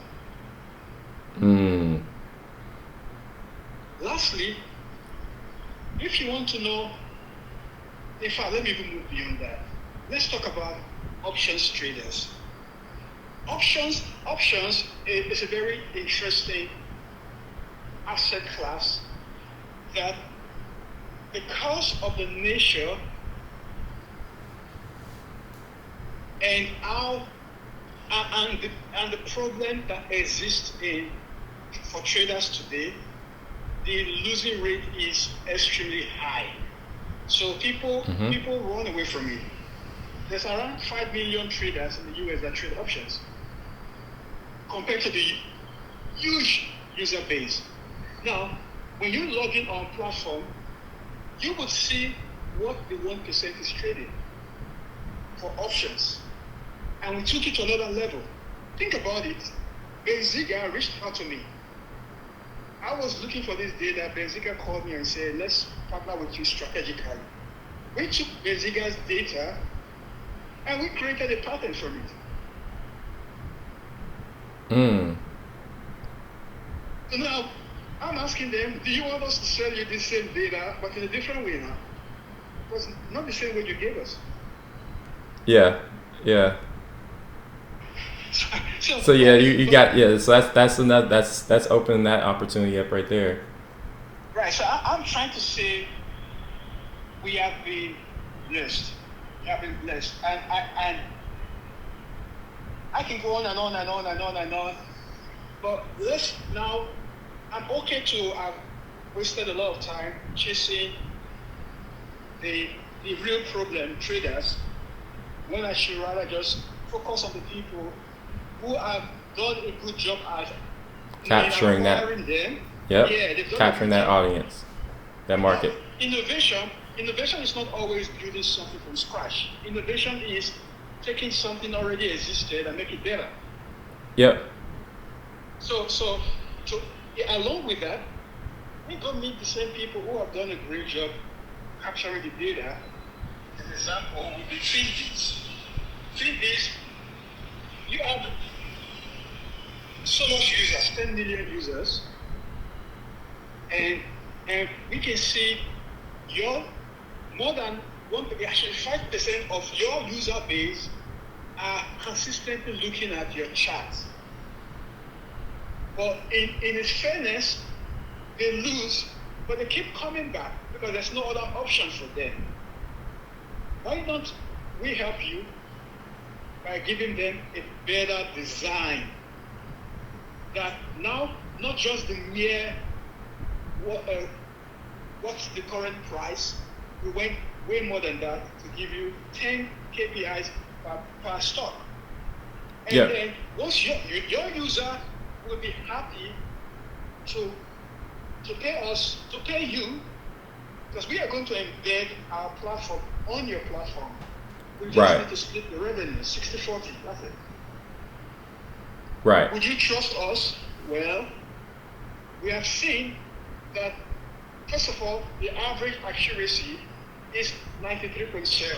But we have also noticed that for each stock, the accuracy of the machine model, the performance of that stock supersedes the accuracy of the machine learning model. Let me pause so you can understand that. When we train our models, it goes through a typical AI machine learning concept. You split the data 80-20 and you validate 20% with 80% of the training. So 20% becomes your validation set, 80% is the training of the model. Okay. Now, when that process is over, we say, this model, what is the current price for Apple right now? Today is I'm not 4th sure. of August. And so 4th of August at 9:30, the price is $199. Okay. Take that $199 and feed it to the model. What would be the future direction, short term, mid term, and the next 3 months? Okay, so that constant prediction, we are monitoring the accuracy since the model was created up until real time right now. And we are seeing that every time the model predicts, the accuracy of that prediction is better than the accuracy of which the model was trained on 6 months ago.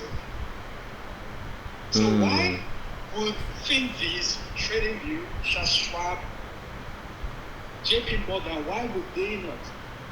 We are improving their current infrastructure. We are taking it to another level. Yeah, so you're so basically your predictions are getting better over time. Is that what I'm hearing?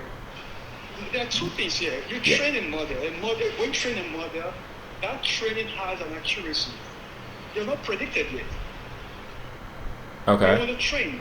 So when you go to accuracy, the trending neurons of AI, you would see actual versus prediction for each stock. Okay. We have about 18,000 stocks there, or 18,000 assets, over 5 different asset classes: stocks, ETFs, forex, commodities, and cryptos. Now, that exercise was done at different time frame because we don't train all of them at once. So let's just assume the last time we trained stocks was around March of 2025. Okay? That model, since we've trained the stocks, we deploy it. And we start, every day the market opens, we predict against the model that was trained. Okay. Yeah. The result of the predictions, we have been monitoring it in real time. In fact, when you go, do me a favor, when you go to our website, click on free predictions. Let me see. Look at our free, yeah, go there. Okay, let Yeah, I me should go. do that with you. Let me go now. Let me do that with you. So,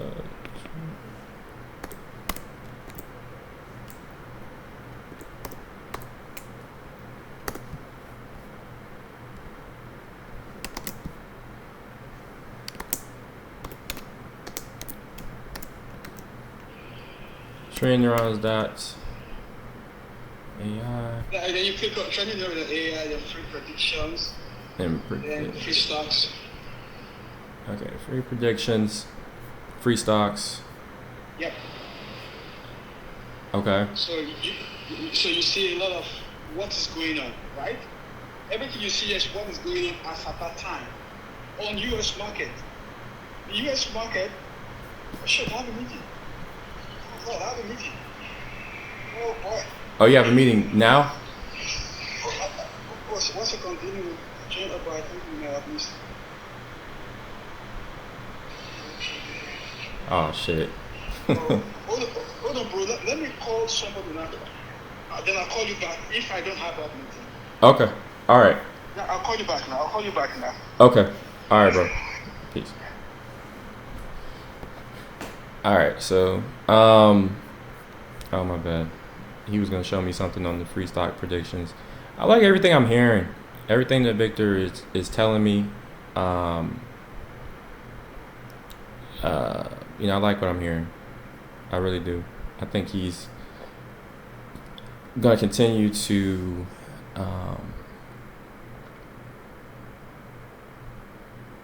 progress and get closer and closer to achieving the goals he set.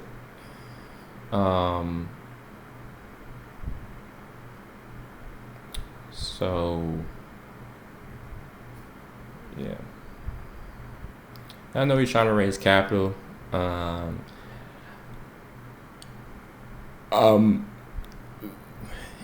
talk to him about that. I think that's something I can help with. I think there's a few things I can help him with. So, I'll mention that to him. We'll discuss that, and we'll see what he has to say. But yeah, I think that I really basically the way he's thinking about partnering with other companies and things like that now. I think he's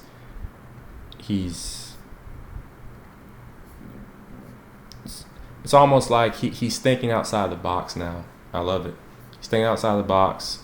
He's not, this time a year ago, when we talked about, even though and we talked several times since then, but like this time last year, he was just like, really just focused on the B2C market, right? Trying to sell his product to, direct to consumer. But now he's really kind of broadened his view of like,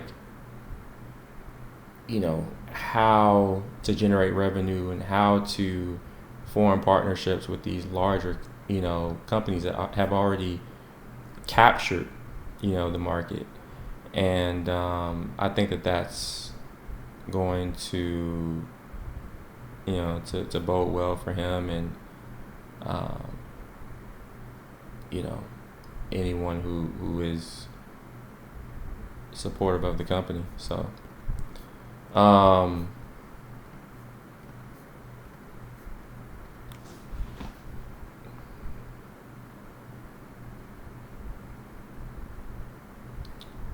yeah, my bad. He just called me back.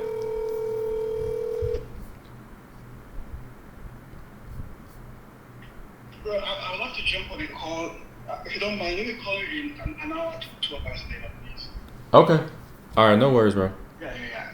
What? The meeting was supposed to start at 5. I actually missed it, so because I was talking to you, but I can call back. We can finalize what we're talking about. But take your time, look at the deck, and maybe if you have some ideas, let me know. Okay. All right. Appreciate it. Thanks, man. All Thanks, right. man. Bye. So yeah, man, I really like what he's doing. And like I said, I think he's trending. Everything's trending in the right direction for him. You just gotta continue to do what he's doing.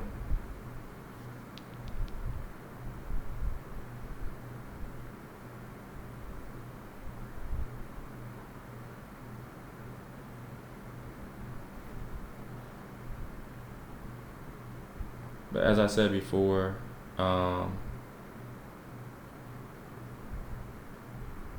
as I was just saying, I feel like we can, I can add value, to his leadership team. One of the ways I feel like I can add value is through basically with raising capital. I think I can help him do that. And also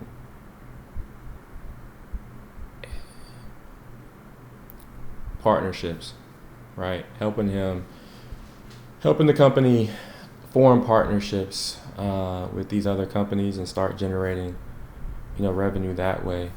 I think is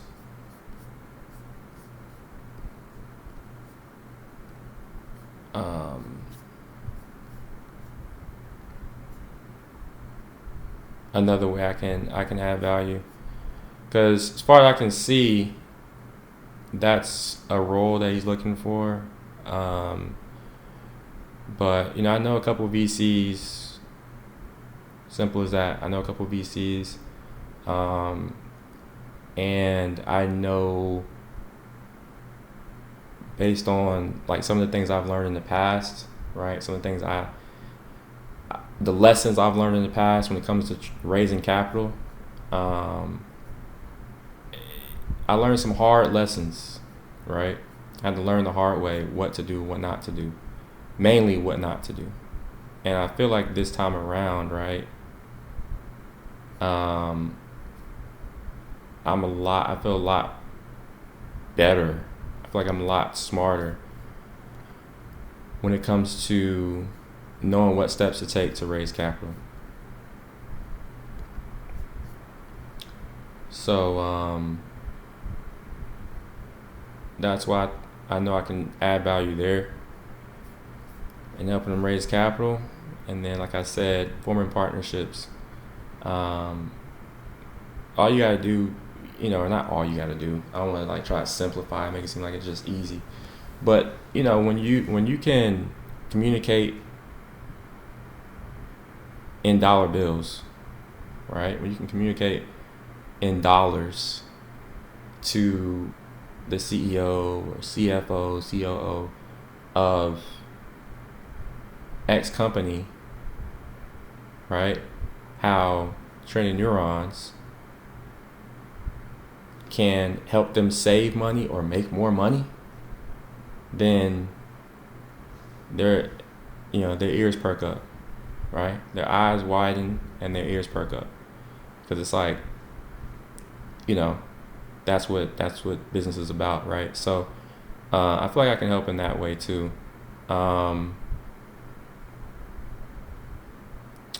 So yeah, I'll talk to Victor about that.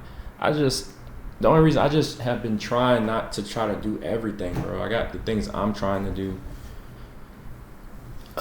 which we've obviously been talking about, bro. I got the things I'm trying to do, right? And Victor, it's the things he's doing, which I feel like I can add value there. We got, the sports agency, I want to do those things, all those type of things. Then you got,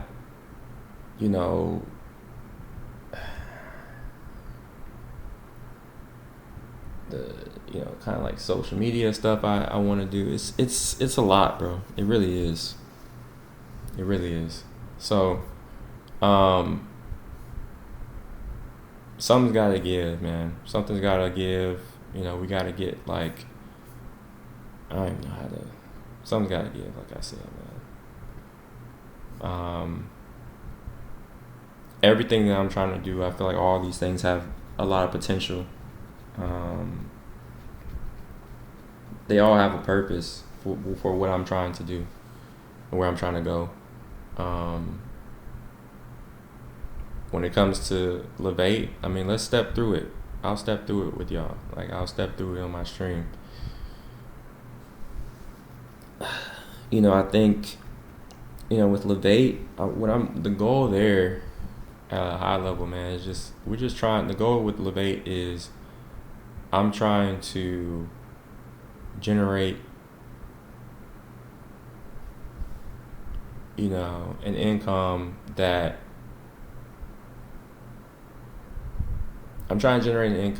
allows me to step away from the business and not have to be day to day, like have my hand in the business and like have my hands on all the day to day operations. When it comes to Levate, the only thing that we're doing is we're building websites, right? Simple. So when I have a designer, right, UI UX designer, and I have a developer to develop the website, that is the work product, right? That's the day-to-day work that the team is doing, right? So because that's the majority of the work that we're doing, it allows me to give them that work, right?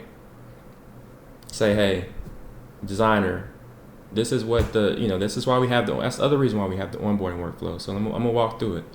We got the onboarding workflow. The client gives us all the information we need in the onboarding workflow, right? They tell us what the goals of their website are, their fonts, their colors, what examples of other websites they can get inspiration from, all of that. We take that information. I'm gonna take that information, give it to my designer, right? Or even better yet, set up some type of API, whatever, for the designer to just grab that information automatically, right? It'd be emailed to them or whatever. As soon as the client submits it, we get that to the designer. The designer says, okay, they design the website, right? And then they hand the design off to the developer. What did I do in that equation? Like, what did I do in that workflow? You see what I'm saying? I didn't have anything to do with that workflow. That's what we're trying to do here. So like, okay, I don't have anything to do with that workflow. That is client to designer to developer. Miles was, Miles was hands off, right? But and so that's what I'm saying. I was hands off in that workflow. I didn't have anything to do. I didn't have any task, right, in that workflow. So that gives me the time freedom to do the other things I want to do. So then I have that time freedom. Obviously, this work can be done remotely, so I have location freedom, right? And then obviously it's my company, so when the client completes that onboarding workflow that y'all have seen, right? When the client can hold up, I go back to that, right? So when they complete that workflow, then obviously, the revenue is going to my Stripe account, right? To the to the company, right? So I got the time freedom. I'm don't really have much to do for within the work product, right? Like all I have to do is like kind of say yay or nay for the design, yay or nay for the final the site that before we send it off to the client, right? I have to approve stuff. But again, because I'm hands off with that workflow, I have my time freedom. I have the time to do other things, work on other things, build other things. location freedom, we talked about it. This work is done remote. And then the financial freedom because the client is paying me, right? Paying my company. Even though, they're doing the work. So that's what we're trying to do here. That's why I am like passionate about what I'm doing. Like that's why I believe in what I'm doing because I know what it will allow me to do. So let's touch on the time freedom now. So now if I have the time freedom that I just talked about, right? So now I have that time freedom. It's like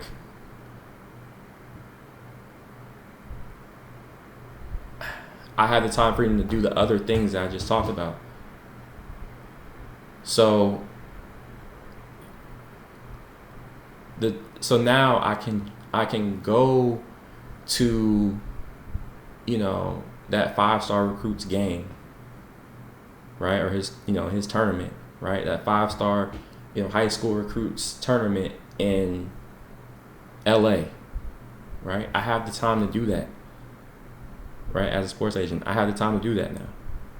I have the time to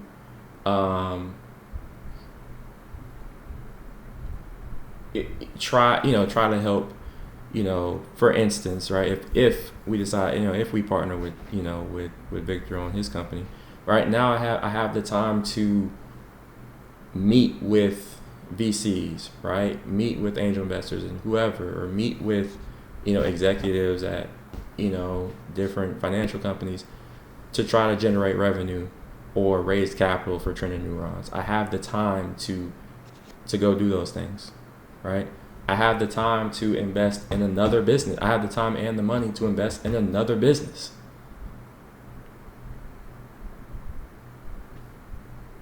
You see what I'm saying? Right? Because the money I'm making from Levate, now I have the time to do that, right? You see what I'm saying? So now it's like, okay, if Levate's making money, what I'm able to do is like I can say, okay, I could sell it, I could sell the company, or just take that cash flow, right? And like I said, invest it into other things, a different type of business, right? I can go acquire a business, right? I could sell my business, sell the vape, and acquire another business, or cash flow or just cash flow the acquisition of another small business.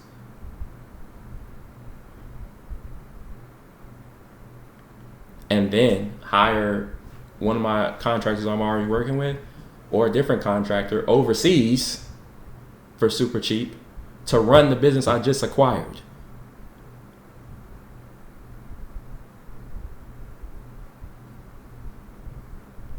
So now, just like that, it's like, okay, just like that, I have a couple different businesses that are, generating revenue. And it's like, okay, now, so one's generating revenue. Now I just acquired this other one that's generating revenue. But let me take a step back. When I say cash flowing or just acquiring another small business, right? There are different resources and things online you can do to find businesses that are already profitable. They're already generating revenue and they're profitable and they've been profitable for years, and there's you can find those businesses online, right? So in other words, what I'm saying is all I got to do is prove my own business, right? Generate revenue and build my own profitable business. And then I take the profit, right? I take the revenue I'm generating from my business to acquire another small business that is already proven successful. And then hire somebody, like I said, overseas for really, really cheap to manage that business, to basically be like the CEO of that business. And now I have even more time freedom. You see what I'm saying? Now I have even more time freedom, and financial freedom to do more, right? And then we just kind of make it a domino effect, right? Just keep doing it. That's what I'm trying to do. But it starts with what I'm currently doing.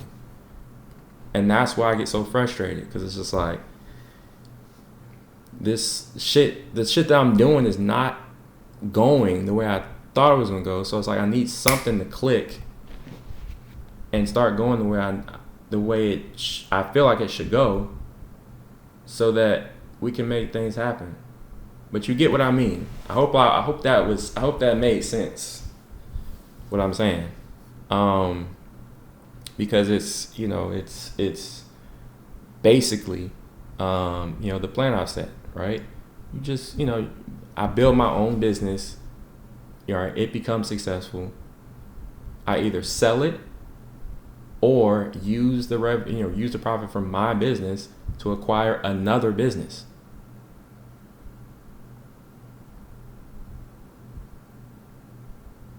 Right? We use our resources and different things, the things we know how to do online. We can find whatever we need to find. So then we go find another small business. We acquire that from online, right? And like I said, just hire somebody overseas for super cheap to manage that business, right? Hire somebody for a fraction of what it would cost to hire a CEO here in the U.S. Hire a CEO over in India, Pakistan, whatever, to run the business.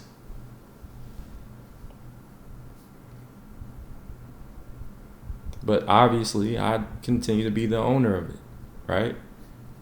That's what we're doing here. But as I always say, and for whatever, I still have to keep saying this. I don't feel like I should still be saying this, because but I do have to keep saying it. Like, all we have to do, all I need to happen is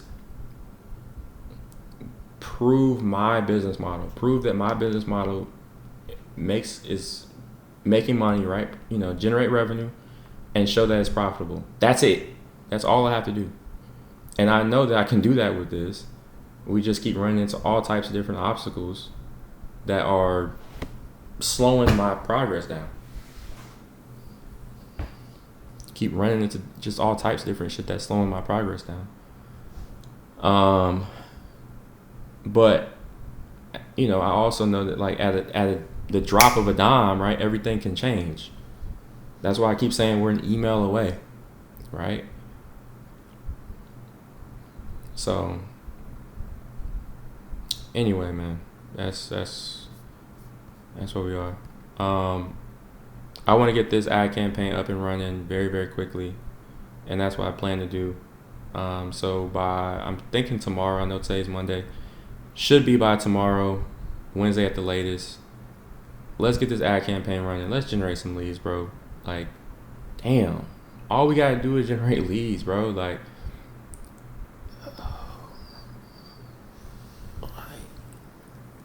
it feels like I'm so far away from what I'm trying to do, but I'm not, though.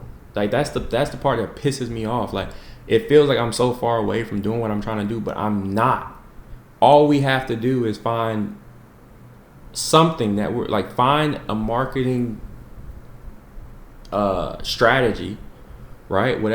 Find a marketing strategy that generates leads, right? We thought that was going to be the cold email campaign. It's not, right? Now, I guess I've pivoted to a ads campaign, right? We're going to see, right? If that can generate leads, I know I can close a certain percentage of those leads. And if I close a certain percentage of those leads, we're going to make money. And because of the way this business operates and the way I've set it up, if we're generating revenue, it's going to be highly profitable. Because our overhead is so low, the business is going to be highly profitable. And the business is highly profitable, it's highly valuable. You know what I mean? Like, all these things can happen so quickly. It all just starts with generating the leads. That ChatGPT, all these different, all the research I did, everything said that the cold email campaign was going to be the strategy that was able to do that. It was saying the cold email campaign was going to generate those leads. Like I said, it did not. Now we're going to see if the ads campaign can generate these leads, right? The verdict is out, right? We're awaiting the verdict. Because if it can, right? If the ads campaign can, which again, we're paying for the leads. So I don't see how we can generate leads with ad campaign. So as long as the ad campaign can generate the leads, right? I have no worry. I'm not worried about whether I can close a certain percentage of those leads, right? The problem right now is that we aren't generating the leads, right? That's where everything starts, is generate the leads. And then it becomes my job to close a certain percentage of those leads, right? I'm going to say at least 20% of those leads, right? So we get 5 leads. Like, say we get 5 leads a day. I don't know how many leads we can expect from the Google ad. We're going to see. But say the first day, I don't know. The first day we get 5 leads. I should be able to close at least one of them. At least one of them. Right? And at that point, there you go. Right? And then if we could be consistent, even somewhat consistent, maybe one day it's 5 leads that come in from the ad campaign, the next day it's 7, the next day it's 10, right? Then the next day it's 8, the next day it's only 3, whatever. But if we could just, you average out getting a few leads a day, as long as we can get a few leads a day, we're gonna close, right? We're gonna close, one of those leads. We're gonna convert one of those leads into a client. Even if it was 10 leads a week, right? Okay, well, and say that, the industry average, we know the industry average is like close rate is like 20%. Okay, we get 10 leads in a week, let's close 2 of them. All we gotta do is close 2 of them. But we have to do something to generate the leads. As soon as we find something that can generate the leads, it's up. It's like that. As a matter of fact, it's not even like that. It's like that. That's all we gotta do, bro. Like, that's the part that's pissing me off. Like, I don't feel like it should be this hard to generate leads for this.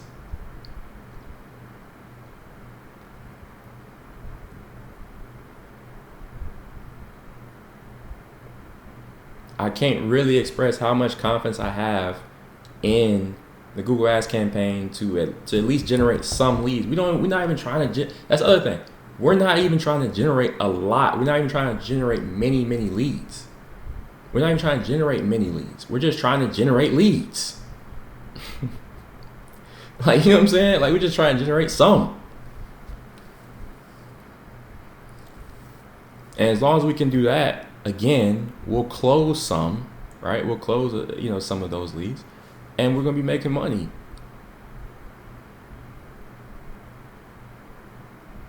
It's really that simple. And then I'll feel like I have the bandwidth to do the other things I'm trying to do. I don't want to commit to. That's part of the reason I haven't, talked to Victor about partnering, with him on his, within his startup, because even though I know his startup has a lot of potential, because I'm not trying to commit to something I don't feel like I have the time or bandwidth or to do.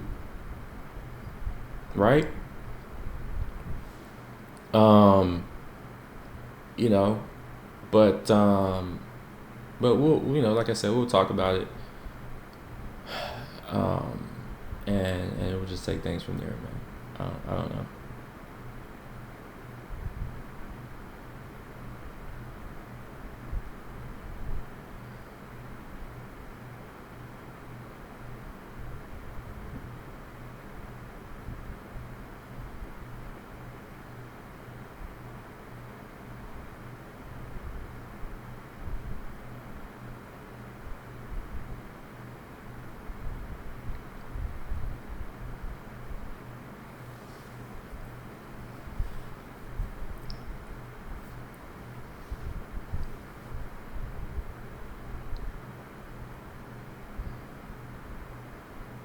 So it's just like, so again, man, once we find something that generates some leads, which is what this ad campaign can do, we should be fine, bro. Shit, like, bro, I don't understand, bro. Like, if this ad campaign does not work, bro, like that shit is gonna be crazy, bro. Like that shit is gonna be like, bro, how? You know what I mean? Like, so I kind of understand, even though I still don't want to accept it, but I kind of understand why the ads campaign, or not the ads, the cold email campaign hasn't worked, didn't work.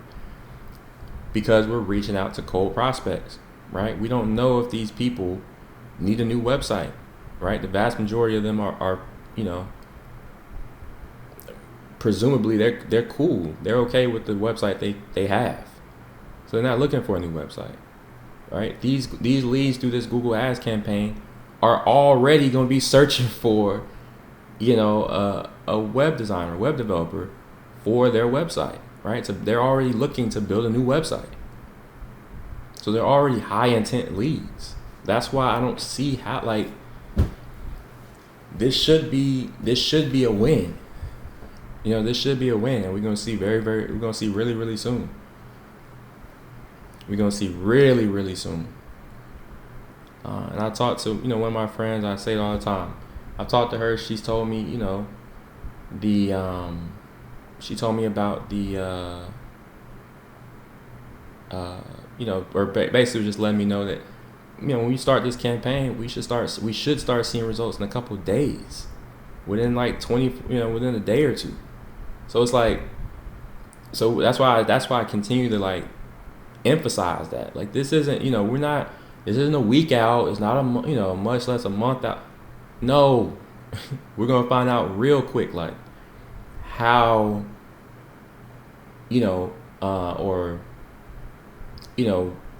whether this is going to generate leads or not, whether this ad campaign is going to work. So anyway, that's where we are. I will ask them, it's so probably a few hours. He still hasn't responded yet, my campaign manager, but we're gonna talk. I'll talk to him probably in a couple hours. That's the way it typically goes. Talk in a couple hours, and I'll ask him, do you got everything you need from me, right? Did I did I review and approve? Did you have all the feedback you need from me for us to go ahead and, launch the campaign? And if he says yeah, then I'm, give him the thumbs up, and we're gonna go ahead and launch this thing and see what happens. I did, because the feedback I already gave on Saturday, when y'all saw on stream. Like, I don't think there's really anything else for me to do. He just needs to launch the campaign, and we'll see. I will, after we launch the campaign, I will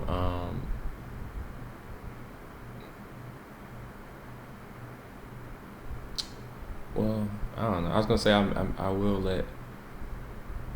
Well, we'll see. Anyway, so that's where we are, man. That's. I feel like I'm in like a idle mode right now. I feel idle.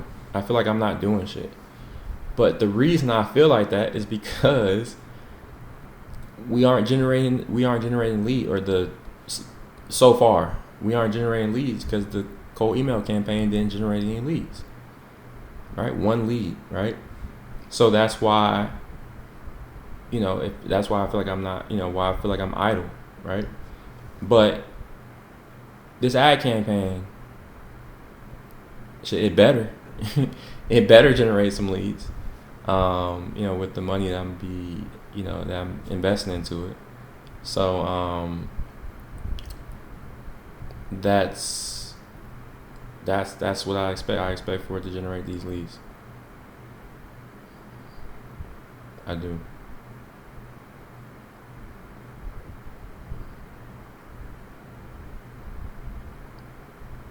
And so we'll see, man.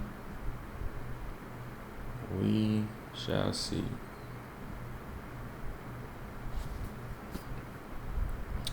Let me see if you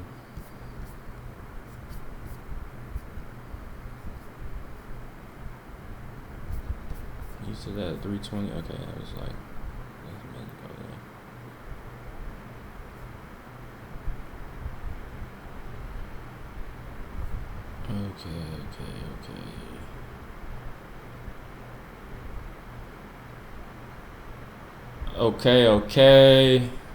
Okay.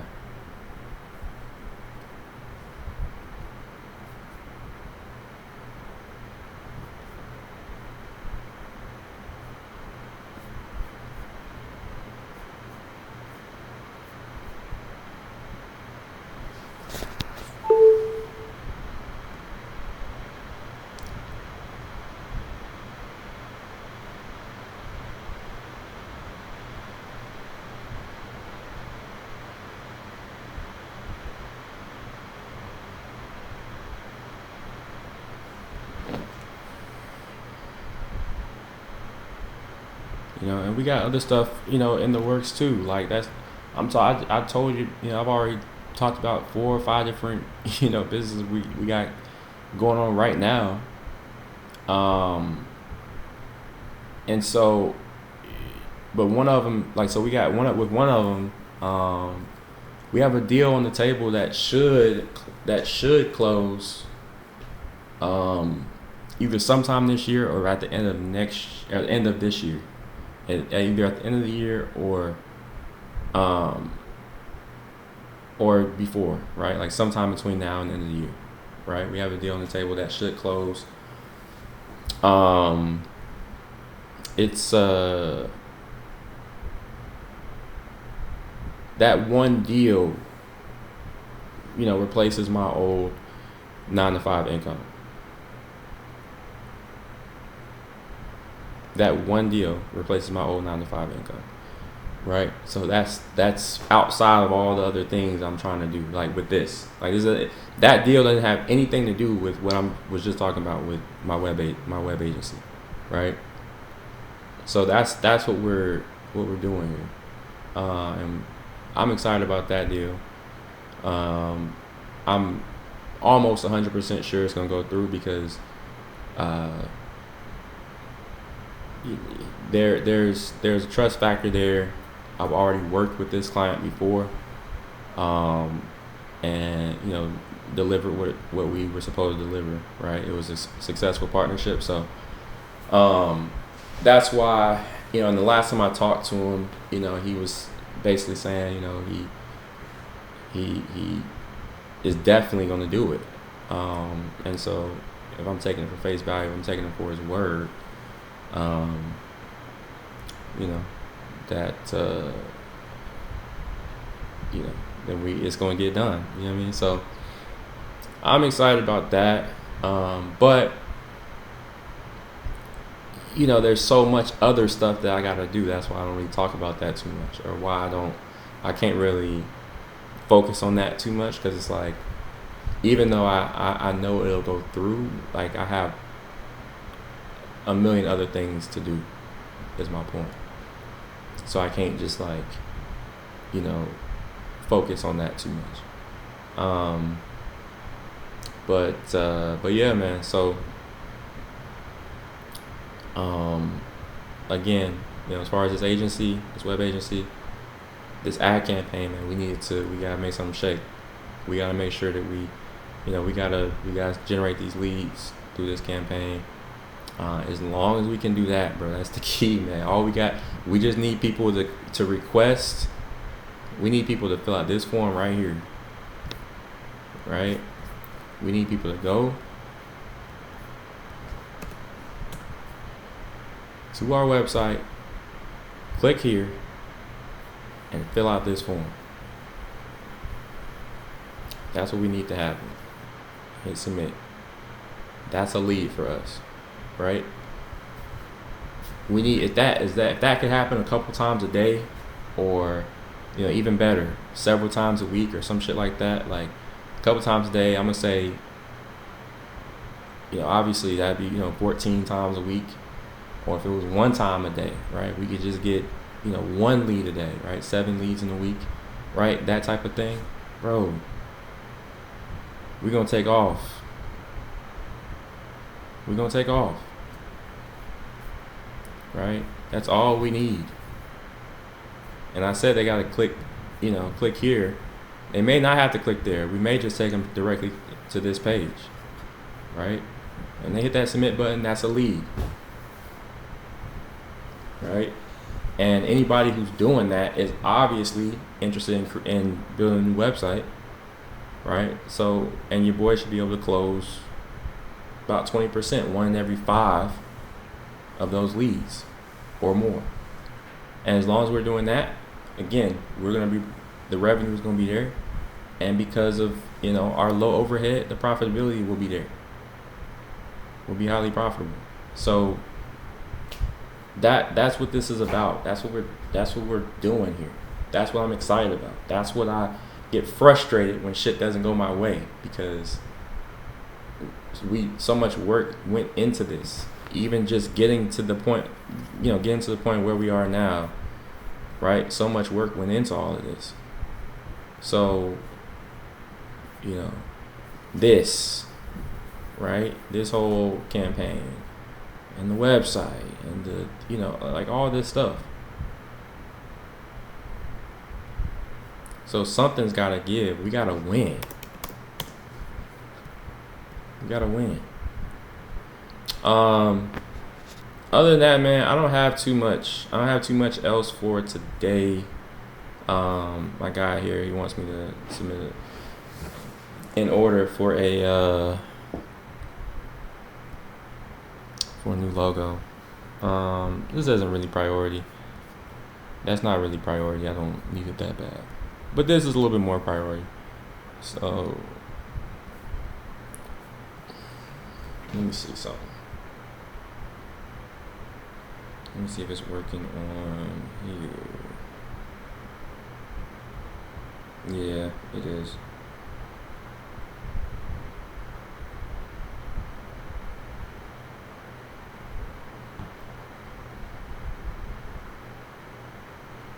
It looks like it's working. Y'all think we should, I don't know, do you think we should collect, should we collect the phone number too? So basically we just want to make this optional, which that's not really an issue. But I'm trying to see if we should add and we want to make this optional because, if the prospect doesn't have a website yet, and they can't put a website URL here, right? So that's what that's about. But what I was gonna say is like we may want to add a phone number field here and just make it optional.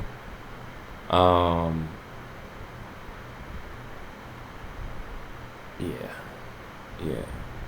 I'm gonna ask him to do that too.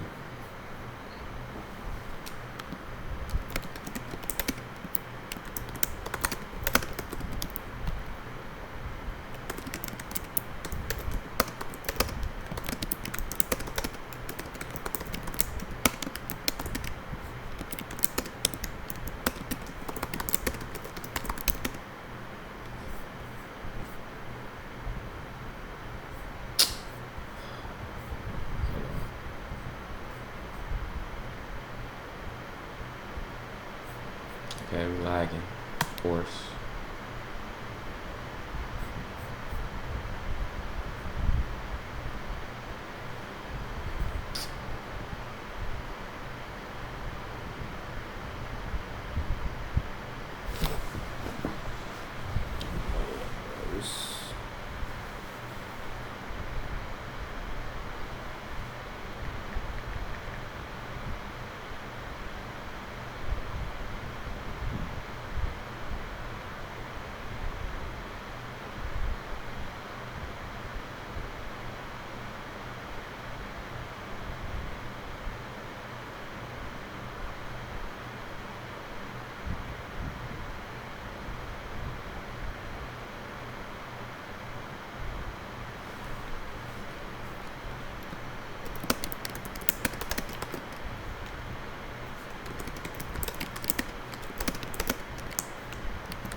So we'll add a mobile number field. I was looking at something.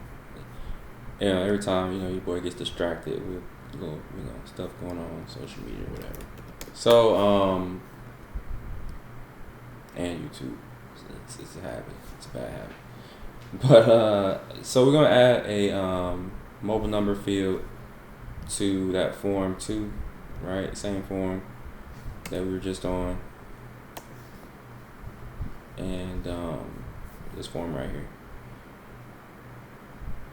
Add a mobile number field to it, and we should be good. We should be good.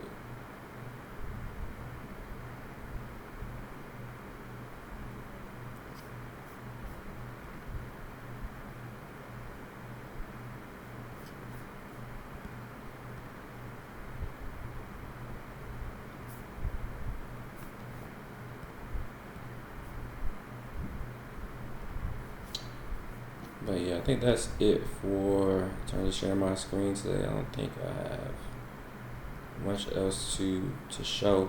Like I said, the biggest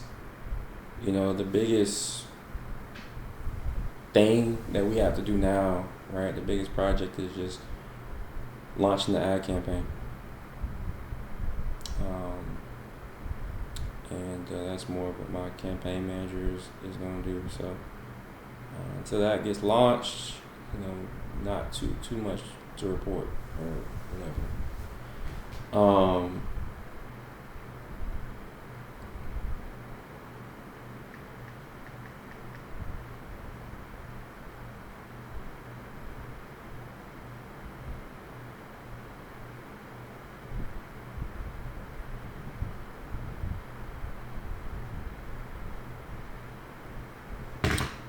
So anyway, y'all, I think that's it for today. Your boy's just gonna eat. I told y'all we just started going on a diet, so your boy is on the high protein, low fat diet again. So I gotta go eat this, eat dinner, all that good stuff, and so we can get right. So many things, man. So many opportunities. So many things I'm trying to do, but it really does start with what I'm doing right now with this web agency. So till tomorrow. I'll be back tomorrow, probably like trying to think. Tomorrow's Tuesday. I don't think there should be anything stopping me from. I'll be back tomorrow by noon Central Time. All right. Till then.